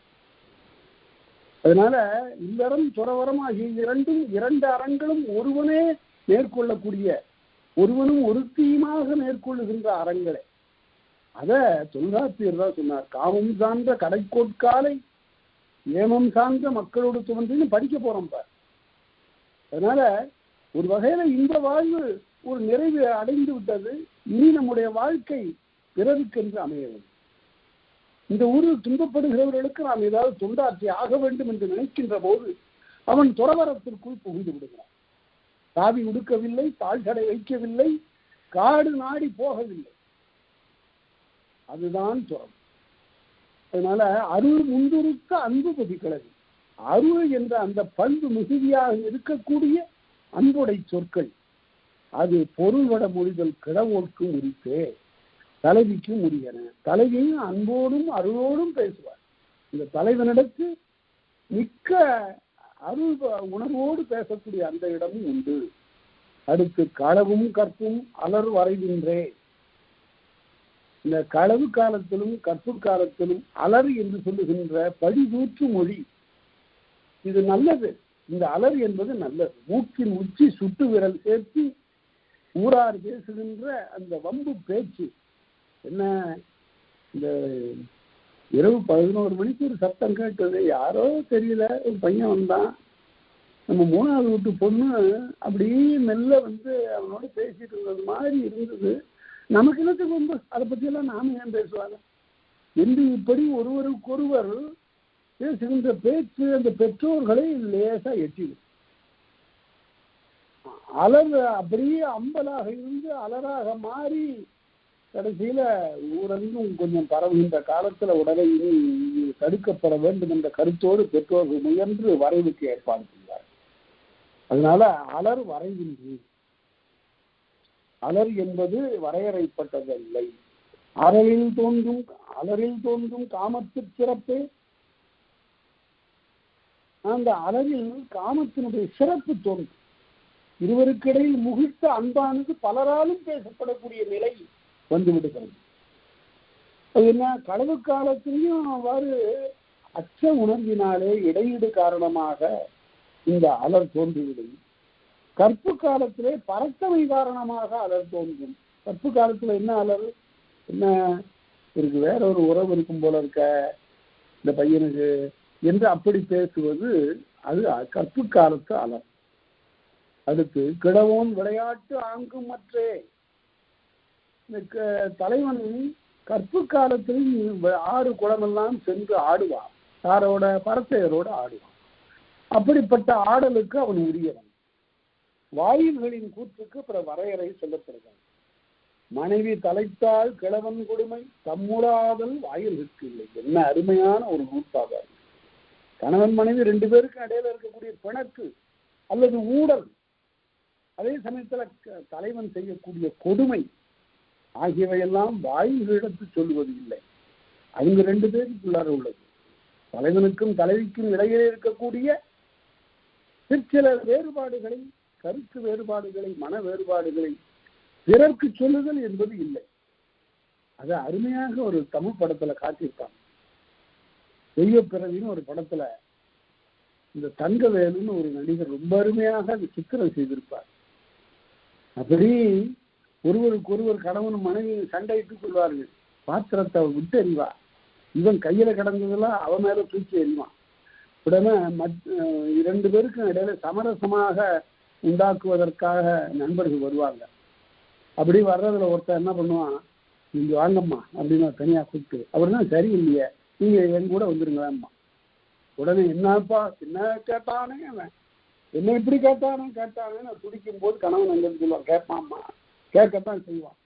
நீ செய்வதெல்லாம் சரியா, நீ ஊரார் அறிய நமக்கு இடையில இருக்கக்கூடிய கருத்து வேறுபாடுகளை எல்லாம் பேசி பாத்திரத்தெல்லாம் விட்டு இல்லை, அதான் இவன் கேட்டான் தெரியும். அது இவனுடைய ஏற்பாடு எப்படி, அவன் நண்பன்கிட்ட சொல்லி வச்சிருக்கிறா, அப்படி போய் கேளு அந்த சமயத்துல, அப்பதான் அவள் சரியா வருவான்னு. அதனால இவ்வாறாக 2 பேருக்கு இடையில் இருக்கக்கூடிய அந்த உறவின் மாறுபாட்டை, பிணக்கை, கருத்தினுடைய வேதத்தை பிறர் பங்கிட்டுக் கொள்வதற்கு இடம் அளித்தல் இல்லை. All the problem solve within themselves. அதுதான் மிகவும் முக்கியம். மனைவி முன்னர் கையறு விளவி, மனைவிக்கு உறுதி உள்வழி உண்டு. இந்த வாயில்கள் சொல்லுகிற போது பக்குவமா சொல்லணும். அம்மா, நீ மனதை தேர்த்திக்கொள், உன் கணவன் கொஞ்ச நாளா சரியா இல்லை, ஒரு கரத்தை நாடி சென்றிருக்கிறான் என்று சொல்லக்கூடிய அதனை மனைவிக்கு உள்ளம் உறுதியாக இருக்கிறதான்னு பார்த்துவிட்டு இந்த செய்தியை தாங்குவதற்குரிய வலிமை அவளுக்கு இருக்கிறதா என்று பார்த்து கொண்டு சொல்லு. இல்லாட்டி ஹார்ட் அட்டாக் வந்து செத்து விடுவான். அதனால மனைவிக்கு உள்ள உறுதி இருக்கின்ற இடத்தில் தான் தலைவனுடைய கொடுமையை பற்றி கையறு கிளவியாக வருத்தத்திற்குரிய சொல்லாக சொல்ல வேண்டும் என்று இதை கூட இதான் சிறந்த உளவியல் புலப்படக்கூடிய நிலையை பார்க்கும். அடுத்து, முன்னிலை புறமொழி எல்லா வாயிற்கும் பின்னிலை தோன்றும் என்மனார் புலவர். இந்த தலைவன் முன்னாடிதான் இருந்தாலும் கூட இந்த வாயில்கள் எல்லாம் பேசுகிற போது நேரா அவங்கிட்ட சொல்றது மாதிரி சொல்ல மாட்டாங்க. ஒன்று மரியாதை காரணம், இன்னொன்று நாகரிகம் காரணம். அதனால தலைவன் நின்றுகிட்டே இருக்கும்போது என்ன முதல்ல எல்லாம் அப்படித்தான் பழகுவாங்க, அந்தேம்பான் அழகேம்பான், கடைசியில் கொஞ்ச நாள் போக போக என்னையாது இன்னும் போயிடுவான், பழகி பழக பழக பாலும் பிடிக்கையா, அப்படித்தாங்க ஆயிட்டு இந்த உலகம்னு அவனிடம் சொல்லுவது போல வேற ஒருத்தர்கிட்ட பேசுவான். அது முன்னிலை புறமொழி. உங்கடன் வழிமொழிந்து இறக்குங்கால் முகனும். ஒரு பொருளை குடுன்னு கேட்கும்போது அவ்வளவு பணிந்து இரவல் வாங்கும்போது அவ்வளவு குடைந்து கேட்டு வாங்குவாங்க. அப்புறம் திருப்பி கொடுக்கும்போது கொண்டது கொடுக்குங்கால் முகனும் வேறாகும். திருப்பி கொடுக்கிற போது ஒரு முகம் கேட்க வந்துட்டேங்க அப்படின்னு சொல்லி, இதுதான் உலக இயற்கை என்று தலைவனிடம் நேராக சொல்லாமல் மறைவாக முன்னிலை புறமொழி. இது கலித்தொகையில வருது. அடுத்தது கூத்தர். இந்த கூத்தர்ங்கிறவங்க ரொம்ப அருமையான ஒரு கலைஞர். ஆடுகின்ற சிவபெருமானுக்கும் கூத்தன் என்று ஒரு பெயர். அம்பலத்து கூத்தர், அம்பலத்தில் நடனம் ஆடுகிறது. அது எவ்வளவு சுவையான நிகழ்ச்சியெல்லாம் இருக்கின்றன. இந்த கூத்துக்கடவுள் என்று சொல்லப்படுகின்ற கூத்தன் தான் சொல்லணும். நடராசுங்கிறதெல்லாம் பின்னாடி. நடம்ங்கிறது தமிழ் சொல்லு, நட்டம்ங்கிறது தமிழ் சொல்லு. அதுல இருந்து இவங்க நாட்டியம்னு ஆகினாங்க. அது நாட்டியம் என்றாலும் கூட நாட்டப்பட்டதுன்னு பொருள். ஒரு கருத்தை நாட்டுவதற்காக ஆடப்பெறுவது என்று பொருள். இப்ப நடமாடுவது, நடப்பது, அதிலிருந்து மாறுபட்டது இந்த நடம். இது கூத்து என்று சொல்லப்படும். இந்த கூத்தாடுகின்ற இந்த கடவுள் தமிழ்நாட்டுக்கே உரியது. வேறு எந்த தெய்வ பிரதிநிதியும் இந்த வடிவத்திலே வேறு நாடுகளில் செய்யப்படவில்லை.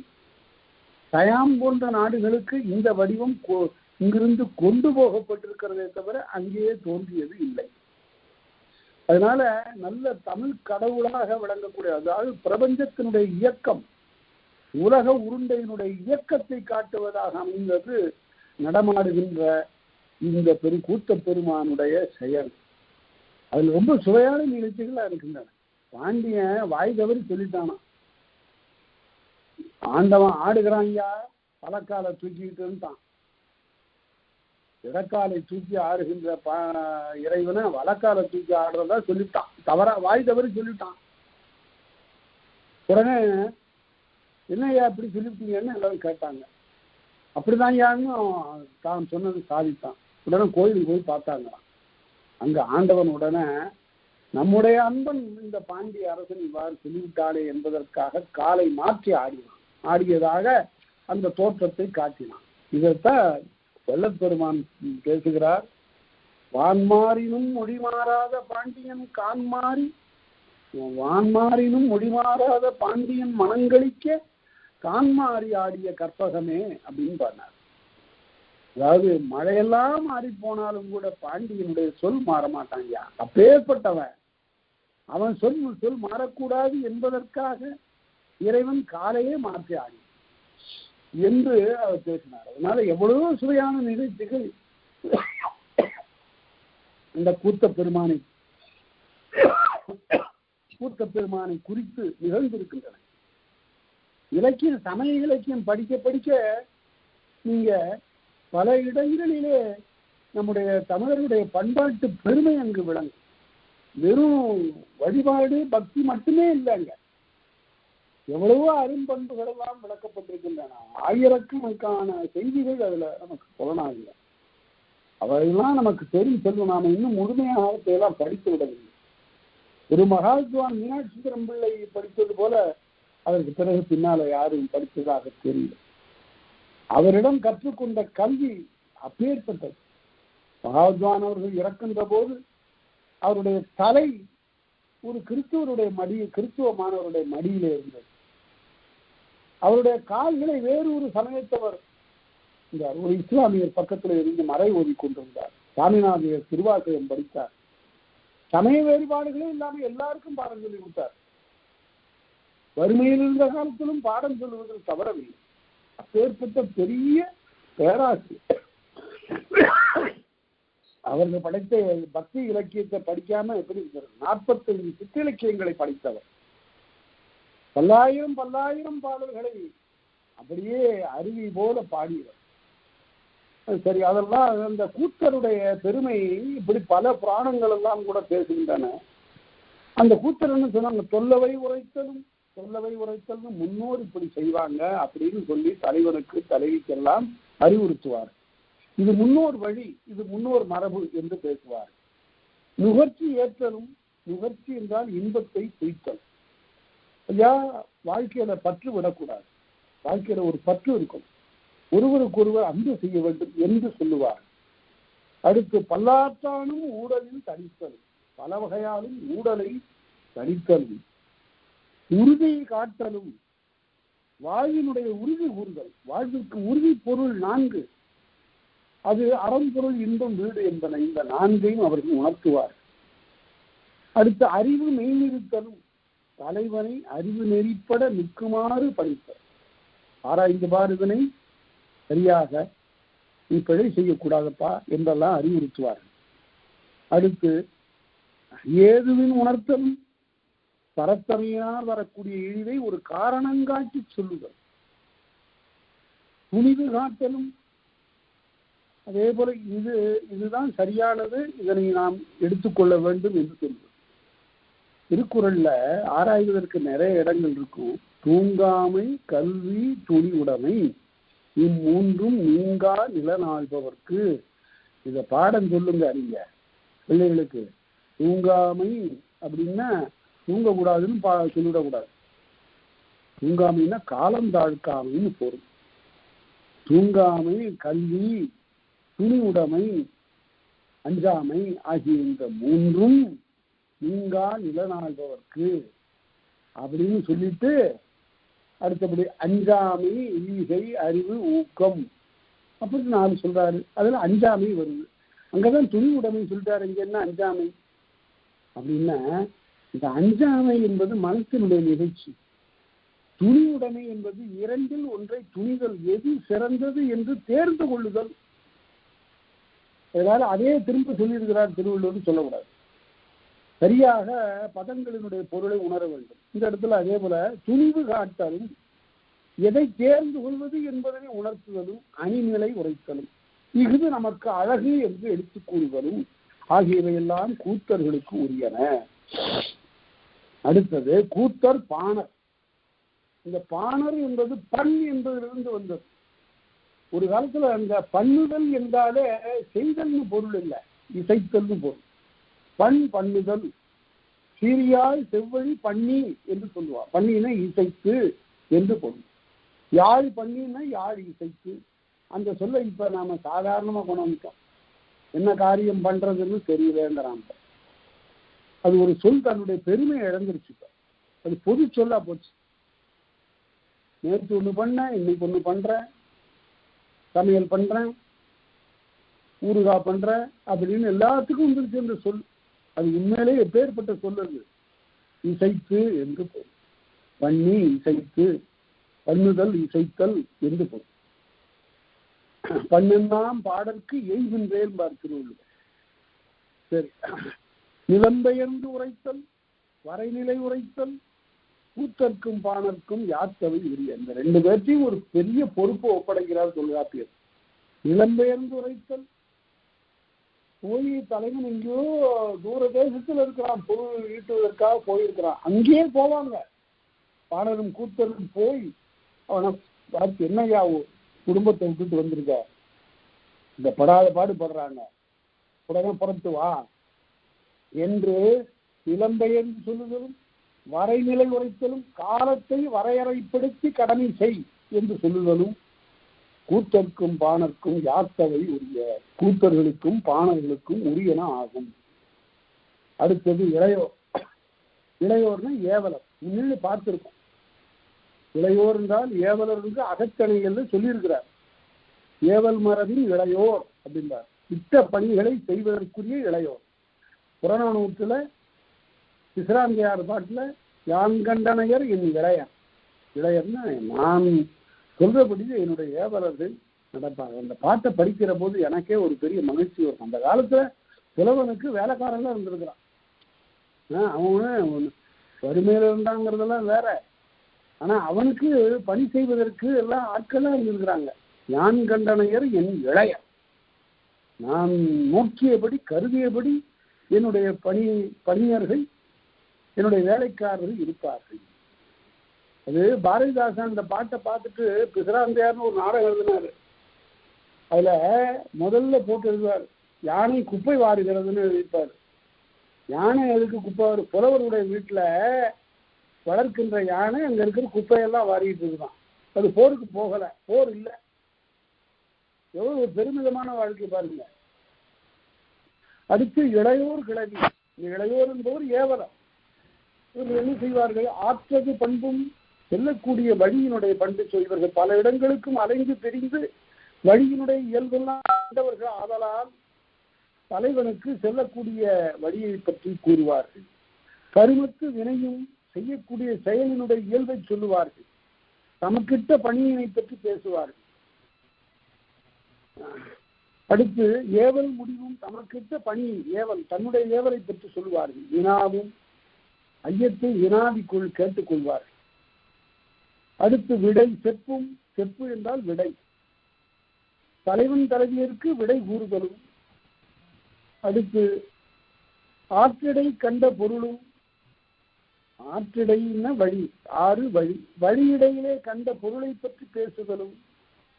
அங்க ஒரு மலை இருக்கும், மலைக்கு பக்கத்துல ஒரு சுனை இருக்கும், செல்லுகின்ற போது தண்ணீர் குடித்து செல்லலாம் என்றெல்லாம் சொல்லுவது.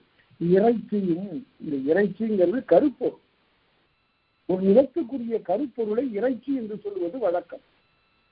அங்கு இறைச்சி எப்படி இருக்கிறது? கண்ணிசை வெய்வாடு கனைகதிர் தெருகளா சூரிய வெயில கொளுத்து.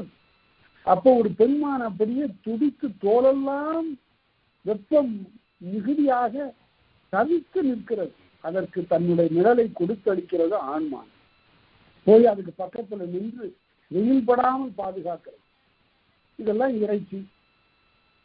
வழியிடை பொருள் கூறுதல் ஆகியவையெல்லாம். இது ஏழும் பிறவுமாக இவையெல்லாம் இளையோர் கிளவி. இளையோர்களுக்கு இளையோர் தொழில் என்ன? உழைக்கூறும் தொழிலும். உயர்ந்த வாய்களுக்கு உரிய செயல்களெல்லாம் இந்த இளையோர்களுக்கு உரியன. உழைக்கூறும் தொழில். உழைந்து பக்கத்தே நிற்றல், பக்கத்தே இருத்தல், உதவி செய்தல், காப்பும் காவலும் ஆகியவையெல்லாம் அவர்களுக்கு உரியன. அடுத்தது பரத்தனை எப்போது நீங்கும்? பின்முறையாற்றிய பெரும்பொருள் வதுவை பொன்முறை மனைவியை எதிர்ப்பாடு ஆகினோம். பரத்தையும் தலைவனும் ரொம்ப மகிழ்ச்சியா பேசிட்டே இப்படி போயிட்டே இருக்கும்போது எதிர தலைவி நிற்கிறார். உடனே அந்த இடத்துல இந்த பரத்தனையாகி அந்த பண்பு அந்த தலைவனை விட்டு நீங்கும். அதே போல தலைவன் அங்கிருந்து வருகிற போது அவனுடைய மகன் தெருவில் அப்படியே தவழ்ந்து கொண்டு வருகின்ற போது பார்த்து விட்டு வாரி அணைத்துக் கொள்ளுகிற போதும் அவன் பரத்தை பற்றிய நினைவில்லாமல் மறந்து விடுவான். இந்நிலை புதல்வனை வாயில் கொண்டு போகினும், யாராவது ஒரு வாயில் மகனை தூக்கிட்டு வந்து காட்டும் போதும் கிழவன் இறந்தது நினை, தலைவன் கடந்த காலத்தில் நடந்ததெல்லாம் நினைத்து பார்க்கின்ற போதும் இந்த பரத்தன் என்பது அவனை விட்டு நீங்கும், அவன் அதற்காக கலங்குவான், உள்ளம் கலங்குவான் என்று பேசுகிறார். அடுத்து தலைவியினுடைய உரிமை, தாய்வோல் கடல் தழி கோடல் ஆய்மனை கிளர்ச்சிக்கும் உரித்தல் மொழிகள். தாயை போல் அவள் நடந்து கொள்வாள். தலைவனை தழி அவனுடைய துன்ப காலத்தில் அவனுக்கு ஆறுதெல்லாம் சொல்வார். கவவோடு மயங்கிய காலையான். கவவு என்றால் ஒருவருக்கொருவர் கைவினைந்து அல்லது தழுவி நிற்கக்கூடிய நிலை. கவவுக்கு நிகழாது காதலன் தெரியாது இளங்கோ. அதாவது பிணைத்தகை நீங்காமல் 2 பேரும் ஒன்றாக சேர்ந்து வாழுங்கள் என்று வாழ்த்தியது மரபு. அந்த நிலையில் தலைவி அவ்வாறெல்லாம் சொல்லுவாள் என்று சொன்னார். அடுத்து தலைவியினுடைய பண்பை பற்றி சொல்லுகிற போது அவன் சோர்வு காத்தல் கடன் எனப்படுகிறான். சில சமயத்தில் தலைவன் சோர்ந்து போயிடுவான். அப்போது அவள் தான் அவனுக்கு மீது உரம் ஊட்டவில்லை. என்னப்பு குடிமொழி போச்சு. பொருள் என்றால் அது ஈட்டி விட முடியாதா நாம? அதுதான் சிலப்பதிகாரத்தில் நடக்கிறது. சிலம்புட கொள்கை கொன்னி அப்படின்னா அவன் சொன்னா அங்கிருந்து வந்து குளந்தருவான் பொருள் குந்தம் தொலைந்த இளம்பாடு நானுக்கு வழி வழியாக நம்முடைய பரம்பரை தந்த செல்வத்தை எல்லாம் இழந்து விட்டு வந்து நான் நிற்கிறேனே, எனக்கு வெட்கமாக இருக்கிறதே என்று அவன் சொல்லுகின்ற போது அவன் சொன்னான் சிலம்புட கொள்ளி ரொம்ப சுருக்கமா சொல்ற. சிலம்பு இருக்கு, எல்லாம் போச்சு, பரவாயில்ல, இது 2 சிலம்புகள் இருக்கின்றன, இவற்றை கொண்டு நாம் வாழலாம் என்று அவள் பேசுகிறாள். அதுதான் எவ்வாறு சோர்வு காத்தல் கடன் எனப்படுதலில் மகன் தாய் உயர்வும் தன் உயர்வும் ஆகும். அப்ப மாற்றாளுடைய மகனை கூட அவ பாராட்டுவார். எதுக்காக? இவனுடைய உள்ளத்துல சோர்வை அகற்றுவதற்காக. செல்வன் பனிமொழி இயல்பு ஆகலாம், தலைவன் பணிந்த மொழியினை பின்பற்றலும் ஆகும் என்று சொன்னார். அடுத்து பாசறையில போருக்காக போகிற போது பாசறையில தலைவன் தங்கியிருப்பான். பாசறையில தங்கியிருக்கின்ற போது அங்கேயும் தலையை கூட்டிக் கொண்டு போவதும் இல்லை, அது மரபு இல்லை. எண்ணரும் பாசறை பெண்ணோடும் புணரா, பெண்ணோடு சேர்ந்து வாழ்தல் என்பது பாசறைக்கண் இல்லை. அடுத்து புறத்தோராங்கன் புணர்வது என்ற அங்க வேலை செய்வதற்கு சில பெண்கள் இருப்பாங்க.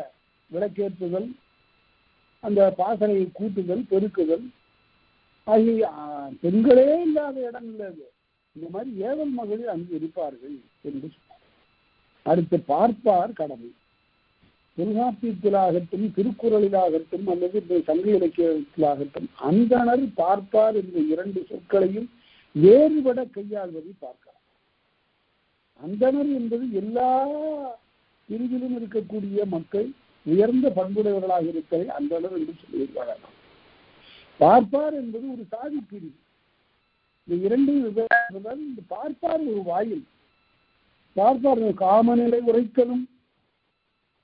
அதாவது உலகத்துல இந்த காதல் இருக்கிற இது எப்பேற்பட்டது தெரியுமா? உயிர் தவச்செறிது காமமோ பெரிதேன்னு சொன்னது போல ஒருவருடைய உள்ளத்துல நீங்காமல் அப்படியே நிலையாக நிற்பது என்று பார்ப்பார் எடுத்து சொல்லுவார். தேர்நிலை உரைத்தலும் தேர்ந்து கொள்ளுகின்ற அறத்தை எடுத்து சொல்லுதலும், கிழவோன் குறிப்பினை எடுத்து மொழிதலும், ஆபொருபட்ட நிமித்தம் குறிதலும். ஒரு பசு ஒன்று கத்துகிறது, உடனே குறிப்பு உண்டு என்று சொல்லி சோழிட கனி குறிப்பை அவன் நல்குகிறான். சிலப்பதிகாரத்துல அங்கிருந்து காளை வருகிறது கோவலம் போகிற போது, அது ஒரு தீய சகுனம் என்பது ஆயர்களுக்கு தெரியும், ஆனால் இவனுக்கு தெரியல. இது மாதிரி இந்த நிமித்தங்களை எல்லாம் பார்ப்பார் எடுத்து சொல்லுவார்கள்.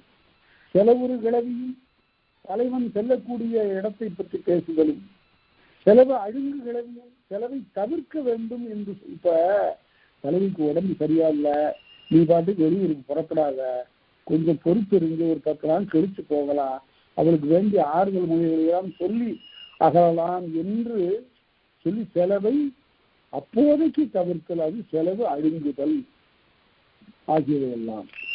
அடுத்து எல்லா வாயிலும் இருவர் தேக்கும் துல்லிய மகிழ்ச்சி பொருளை என்ப. அதாவது வாயில்கள் எல்லாரும் தலைவன் தலைவி ஆகிய 2 பேரிடத்தும் பேசும்போது மகிழ்ச்சியே பொருளாக இருக்கிறது. அது துன்பம் தருவதாக அமைந்துவிடக் கூடாது என்பதனை இங்கே உணர்த்துகிறார். அடுத்து அப்ப கடிமொழியே சொல்லக்கூடாதா? சொல்லலாம். எப்ப? அன்பு தலை பிரிந்த கிளை, அன்பு இல்லாத அந்த கடும் சொற்களை சிறைப்புறம் குறித்தென்று எம்மனார் புலவர். முன்னிலையாக சொல்ல மாட்டாங்க. அவன் அப்படியே அங்க வந்து நிக்கிறான், கதவுக்கு அந்தாண்ட, வேலைக்கு அந்தாண்ட நிக்கிறான். அப்ப இங்க ஒரு வாயில பாடனோ அல்லது தாங்கனோ அல்லது தோழியோ என்ன சொல்லுவாங்க, என்ன தலைவியை பார்த்து என்ன பண்றது, அவர் இப்படியெல்லாம் செய்யவே கூடாது, செய்திருக்க கூடாது, யார் அவர்கிட்ட சொல்றது, நாமெல்லாம் அதெல்லாம் சொல்ல முடியாது அப்படின்னு சொல்றது சிறைப்புறமாக நிற்கக்கூடிய அவனுடைய காதலை விடுமாறு சொல்லுவது. அவ்வாறு சொல்லுவது முன்னிலை பிறமொழியாகத்தான் கடுமொழி சொல்லப்படுமே தவிர நேராக சொல்லப்படுவது இல்லை. தற்புகழ் கிளவி கிழவன் முற்கிழத்தல் எத்திரத்தானும் கிளத்திக்கில்லை. இந்த தலைவி தன்னை புகழ்ந்து கொள்ளுதல் என்பது தலைவனுக்கு முன்னால நிகழக்கூடாது. முற்பட வகுத்த 2 அலங்கடை, 2 இடத்துல மட்டும் அவர் தன்னை புகழ்ந்து கொள்ளலாம். எந்த இடத்துலன்னா, பரத்தையரிடமிருந்து தலைவன் பிரிந்து வருகின்ற போதும் அவன் தெளிவில்லாமல் மயங்குகிற காலத்திலும் இந்த 2 இடத்திலும் அவனுக்கு அறிவுறுத்தக்கூடிய வகையில் தன்னை புகழ்ந்து கொள்ளக்கூடும் தலைவி. அந்த 2 இடங்கள் எப்படி தெரியுது? அகத்திணைகள்ல 41வது நூற்பாவிலே சொல்லியிருக்காரு, இந்த 2 இடங்களில் தன்னை புகழ்ந்து கொள்ளலாம் என்று. அடுத்து கிழவி முன்னர் தற்புகழ் கிழவி கிழவோன் வினைவையும் உரிய என்ப. சரி, அவன் புகழ்ந்து கொள்ளலாம்னா அவன் வினையை முடித்த அந்த செம்மையான நிலையில பாத்தியா, இந்த வேலையை நான் முடிச்ச, இவ்வளவு பெரிய மரத்தை வெட்டி சாய்ச்சிருக்கேன் பாரு, இவ்வளவு பெரிய போர்க்களத்துல எல்லாரும் அஞ்சுகின்ற காலத்துல நான் அஞ்சாமல் நின்று அந்த வேருக்கு கண்ணிமையாமல் நின்று வென்று வந்தோம் பாரு, அப்போது சொல்லிக்கொள்ளலாம். வினை முடித்த பின்பு அவன் பேசலாம். அடுத்து மொழி எதிர்மொழிதல் பாங்கற்கு உரித்து. தலைவன் சொல்வதற்கு எதிர்த்து சொல்லுவது பாங்கனுக்கு உரிமை, தோழனுக்கு உரிமை. எழுத பிறார் ஏமுறு நண்ப புலவர் தோழ கேளா எப்பைன்னு கூறுபவர். அவன் எதோ கடுமையா அந்த பாங்கன் சொல்லிட்டான், என்ன பெரிய காதல் கொண்டுட்ட நீ அப்படின்னு சொல்லுகிற போது, என்னப்பா என் நண்பனே என்ன பண்றேன்னு சொல்லு, ஒரு யானைய வந்து பள்ளத்துல வீழ்ச்சி அதனை பிடித்து விட்டது போல என்னை அவருடைய அழகான நெற்றி என்னை பிடித்து விட்டது என்றெல்லாம் பேசுகிறான். அது மாதிரி கடுமையான சொற்களை எதிர்த்து பேசக்கூடிய ஒரு உரிமை பாங்கனுக்கு உண்டு. குறித்து எதிர்மொழிதல், ஆனா அது வந்து அச்சிய தோன்றும்னு அடுத்த அச்சிய தோன்றும் எப்பயாவது தான் அப்படி பேசலாம். அடிக்கடி தலைவனை எதிர்த்து பேசுதல் என்பது பாங்கனுக்கு உரிமை இல்லை. நான் எப்படி சொல்லுவோம், புறநானூற்றை புலவர்கள் கோவூர்கிறார் சொல்லுவார், கேட்டனையாயின் வேட்டனை செய்யும், எதுவும் சொல்றது சொல்லிட்டேன், கேட்கறது கேட்டுக்கப்பா, அப்படித்தான் சொல்லலாம். அடுத்து துன்புறு பொழுதிலும் எல்லாம் கிழவன் வன்புறுத்தல்லது சேரல் இல்லை. அதாவது பிரிந்த காலத்துல போயிட்டு வரம்பா, பார்த்துக்க வீட்டை பார்த்துக்க அப்படின்னு சொல்லிட்டு போறது இல்லை. அதாவது வற்புறுத்தித்தான் பிரிவான். என்ன செய்யறது, புரோகித்தி ஆகணும், இல்லை நாம குடும்ப நடத்தியாகணும், வரக்கூடியவர்களுக்கு உதவியாகணும், உறவினர்களை எல்லாம் பாதுகாத்தாகணும், என்னம்மா நீதான் சொல்லணும் என்று சொல்லி மெல்ல மெல்ல பல நாள் சொல்லி தேற்றி வற்புறுத்தித்தான் பிரிதல் உண்டு. வன்புறுத்தல்லது சேரல் இல்லை. சேரல்ங்கிறதுக்கு இடையினம் போடக்கூடாது, வல்லினம் போட்டா செல்லுதல்னு பொருள், இடையினம் போட்டா சேரல்னு சேர்தல்னு பொருள். செலவிடை அழுங்கல் செல்லாமையல்வே. செலவு அழுங்கல்னா பயணத்தை அறவே விட்டுறது இல்லை, அதற்கு மாறாக பயணத்தை விட்டு விடுதல் இல்லை, பயணத்தை ஒத்தி வைத்தல். சரி, இப்ப அவளுக்கு உடல்நிலை சரியில்லை, மனநிலை சரியில்லை, அடுத்த வாரம் போகும் என்று சொல்லி செலவிடை அடுங்கல் செல்லாமை என்றே வன்பொறை குறித்தல் தவிர்த்தியாகும். வற்புறுத்தி போவதற்காக கொஞ்சம் காலத்தை ஒத்தி போடுதலாகும். கிளவி நிலையே வினையிடத்து உரையும் வென்றி காலத்து விளங்கி தோன்றும். கிளவி நிலையே வினையிடத்து உரையார். ஒரு தொழில் செய்துட்டு இருக்கும்போது தலைவனிடம் போய் தலைவியை பற்றி பேசுவது என்பது வாயில்களுக்கு உரிமை இல்லை. வென்றி காலத்து விளங்கி தோன்றும். வெற்றி பெற்ற பிறகு வேணா பேசலாம் என்றார். அடுத்தது பூப்பின் புறப்பாடு ஈரரு நாளும் நீத்தகன்று உரையார் என்னனார் என்பவர். பூப்புற்ற காலத்துல 12 நாட்கள் தலைவன் தலைவியோடு உடன் இருக்க வேண்டும் என்பது உடற்கூற்று விதி. அதன்படி அப்போது அவன் பிரிதல் இல்லை. அடுத்த ஒவ்வொரு பிரிவுக்கும் உரிய காலத்தை வரையறுக்காதுங்க. வேண்டிய கல்வி ஆண்டு 3 இரவாது. ஒரு 3 ஆண்டுகள் தான் கல்வி. இந்த 3 ஆண்டுகள் அவன் நிரம்ப கல்வி பயின்று வர வேண்டும். அடுத்து வேந்தொரு தொழிலே ஆண்டினதாகவே வேந்தனுக்காக போகின்ற வினைக்கு 1 ஆண்டு காலம். ஏனை பிரிவும் 1 ஆண்டு தான். மற்ற பிரிவு தூது பொருள் காரணமாக பிரிவதும் 1 ஆண்டு தான். இதெல்லாம் எவ்வளவு தெளிவாக வரையறுத்திருக்கிறார் என்பதை நாம் பார்க்கிறோம். அடுத்து யாரும் குழலும் சாவும் மாடி பதிகொண்டு நுகர்களும் உரிய என்பார். கணவனும் மனைவியுமாக போய் வெவ்வேறு குற்றாலத்துக்கு போய் நீராடி வருதல், பிருந்தாவனத்துல போய் அருவி பார்த்து மகிழ்தல், சோலை பார்த்து மகிழ்தல், இப்படிப்பட்ட நிகழ்ச்சிகள் எல்லாம் அவர்களுக்கு உரியன. கடைசியா காமம் சார்ந்த கடைக்கோட்காலை அன்போடு இல்லறமாக இருந்து இனிது வாழ்ந்தார்கள். வாழ வேண்டிய காலமெல்லாம் வாழ்ந்தார்கள். பிறகு ஏமம் சார்ந்த மக்களோடு துவங்கி தம்மை பாதுகாக்கக்கூடிய மக்களோடு சேர்ந்து அறம்புரி சுற்றமோடு சுற்றத்தாரோடும் சேர்ந்து கிழவனும் கிளர்ச்சியும் சிறந்தது பயிற்றல். அது என்ன சிறந்தது பயிற்றல்? சிறந்ததுன்னா அறம். அறத்தை செய்தல், ஊருக்காகவும் உலகிற்காகவும் உழைக்கின்ற அந்த அறத்தை செய்தல் அந்த தலைமக்களுடைய கடனாகும் என்று சொன்னார். அடுத்து வாயில்கள்னா யார்? இதுவரையில வாயில்களை பற்றி சொல்லிட்டே வந்திருக்காரு. இங்க தொகுத்து சொல்றாரு. வாயில்கள் என்பார் யார் என்றால் தோழி, தாயே, பார்ப்பான், பாங்கன், பாணன், பாட்டி, இளையர், விருந்தினர், கூத்தர், விரலியர், அறிவர், கண்டோர். அறிவர் கண்டோர் யாத்த சரத்தின் வாயில்கள் என்பார். அதனால தோழி ஒரு வாயிலாக இருப்பாள். அடுத்து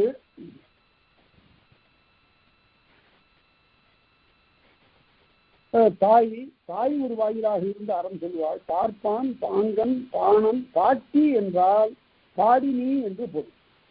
அவள் பாடுகின்றவள். பாணன், பாட்டி, இளையர், விருந்தினர், கூத்தர், விரலியர், அறிவர், கண்டோர் ஆகியவர்களெல்லாம் யாத்த சிறர். இவர்களெல்லாம் ஒவ்வொரு நிலையில ஒவ்வொரு காலத்துல வாயில்களாக இருந்து பணி செய்யக்கூடியவர். அடுத்து இணைவையின் தெரிந்தோன் நீண்டு ஒரு காலை செய்ய வேண்டிய பணிகளை எல்லாம் வெளிநாட்டில் போய் செய்தான். பொருள் ஈட்டினான், அல்லது போருக்காக சென்றான், அல்லது வேந்தனுடைய உறுதிகளுக்காக போனான். இவ்வாறெல்லாம் பல்வேறு வினை காரணமாக சென்ற தலைவன் நீண்டு வருகாலை திரும்பி வருகின்ற போது இடைச்சுரம் அறிந்து தவறுதல் இல்லை. ரொம்ப அருமை. அதாவது துபாய்க்கு பொருள் ஈட்டுவதற்காக போனவருக்கு அங்கிருந்து விமானம் ஏறி சென்னைக்கு வந்து இறங்குறார். சென்னையிலேருந்து கன்னியாகுமரியில களியக்காவலன்னு ஒரு ஊர் இருக்கு, அங்கதான் அவருடைய குடும்பம் இருக்கு. அப்படின்னா நேரா சென்னையில இறங்கினவரு சென்னையில ஒரு 10 நாள் அங்க வேண்டியவர்களோட உறவினர்களோட எல்லாம் இருந்துட்டு எல்லாத்தையும் சுற்றி பார்த்துட்டு அப்புறம் வீட்டுக்கு வர்றதில்லை. நேரா உடனே அடுத்த இதுல வண்டியில எக்ஸ்பிரஸ்ல ஏறி நேரா கன்னியாகுமரிக்கு வந்து களியக்காவலைக்கு ஒரு கார் விட்டு போயிடுவார். அதனால இடைச்சுரம் அறிஞரும் தவறுதல் இல்லை. இடையில எங்கேயும் அதை கேள்வி நிற்றல் என்பதில்லை. ஏனென்றால் பிரிவு என்பது மிக கொடியது. அது போல அங்கிருந்து புறப்பட்டு வருகிறான். இப்படிதான் பொருள் ஈட்டக்கூடிய திரைகடலோடியும் திறவியும் தேடக்கூடியவருடைய நிலையெல்லாம் இப்படித்தான். தன்னுடைய மக்களையும் மனைவியும் பார்ப்பதற்காக உறவினரையும் காண்பதற்காக ஓடோடி வருகிறான்.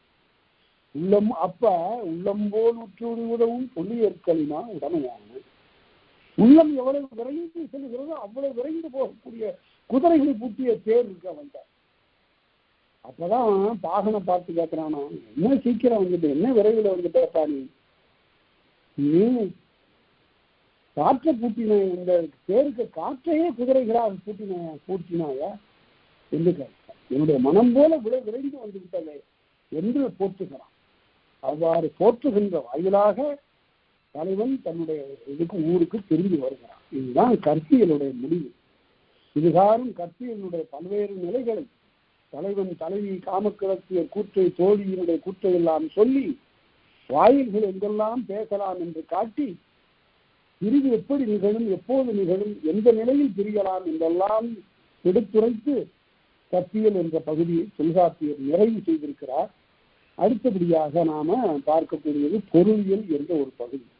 என்ன மகிழ்ச்சிக்குரியது என்றால் அகத்திணையல், புறத்திணையல், கலவியல், கற்பியல் என்ற 4 இயல்களை நாம் பெரிய 4 இயல்களை பார்த்திருக்கிறோம். இப்ப பொருளியல், ஓமையல், மெய்ப்பாட்டியல் சிறிய இயல்கள், செய்யுளியல் சற்று பெரிய இயல், அப்புறம் மரபியல் சிறிய இயல். மிக விரைவில் தொல்காப்பியல் நிறைவுறக்கூடிய நிலையை நாம் உங்களுடைய அன்பினாலே நாம் அடைய போகிறோம் என்று கூறி இதுகாரும் கேட்ட அனைவருக்கும் என் நன்றி கூறி அமைகிறேன். நன்றி, வணக்கம்.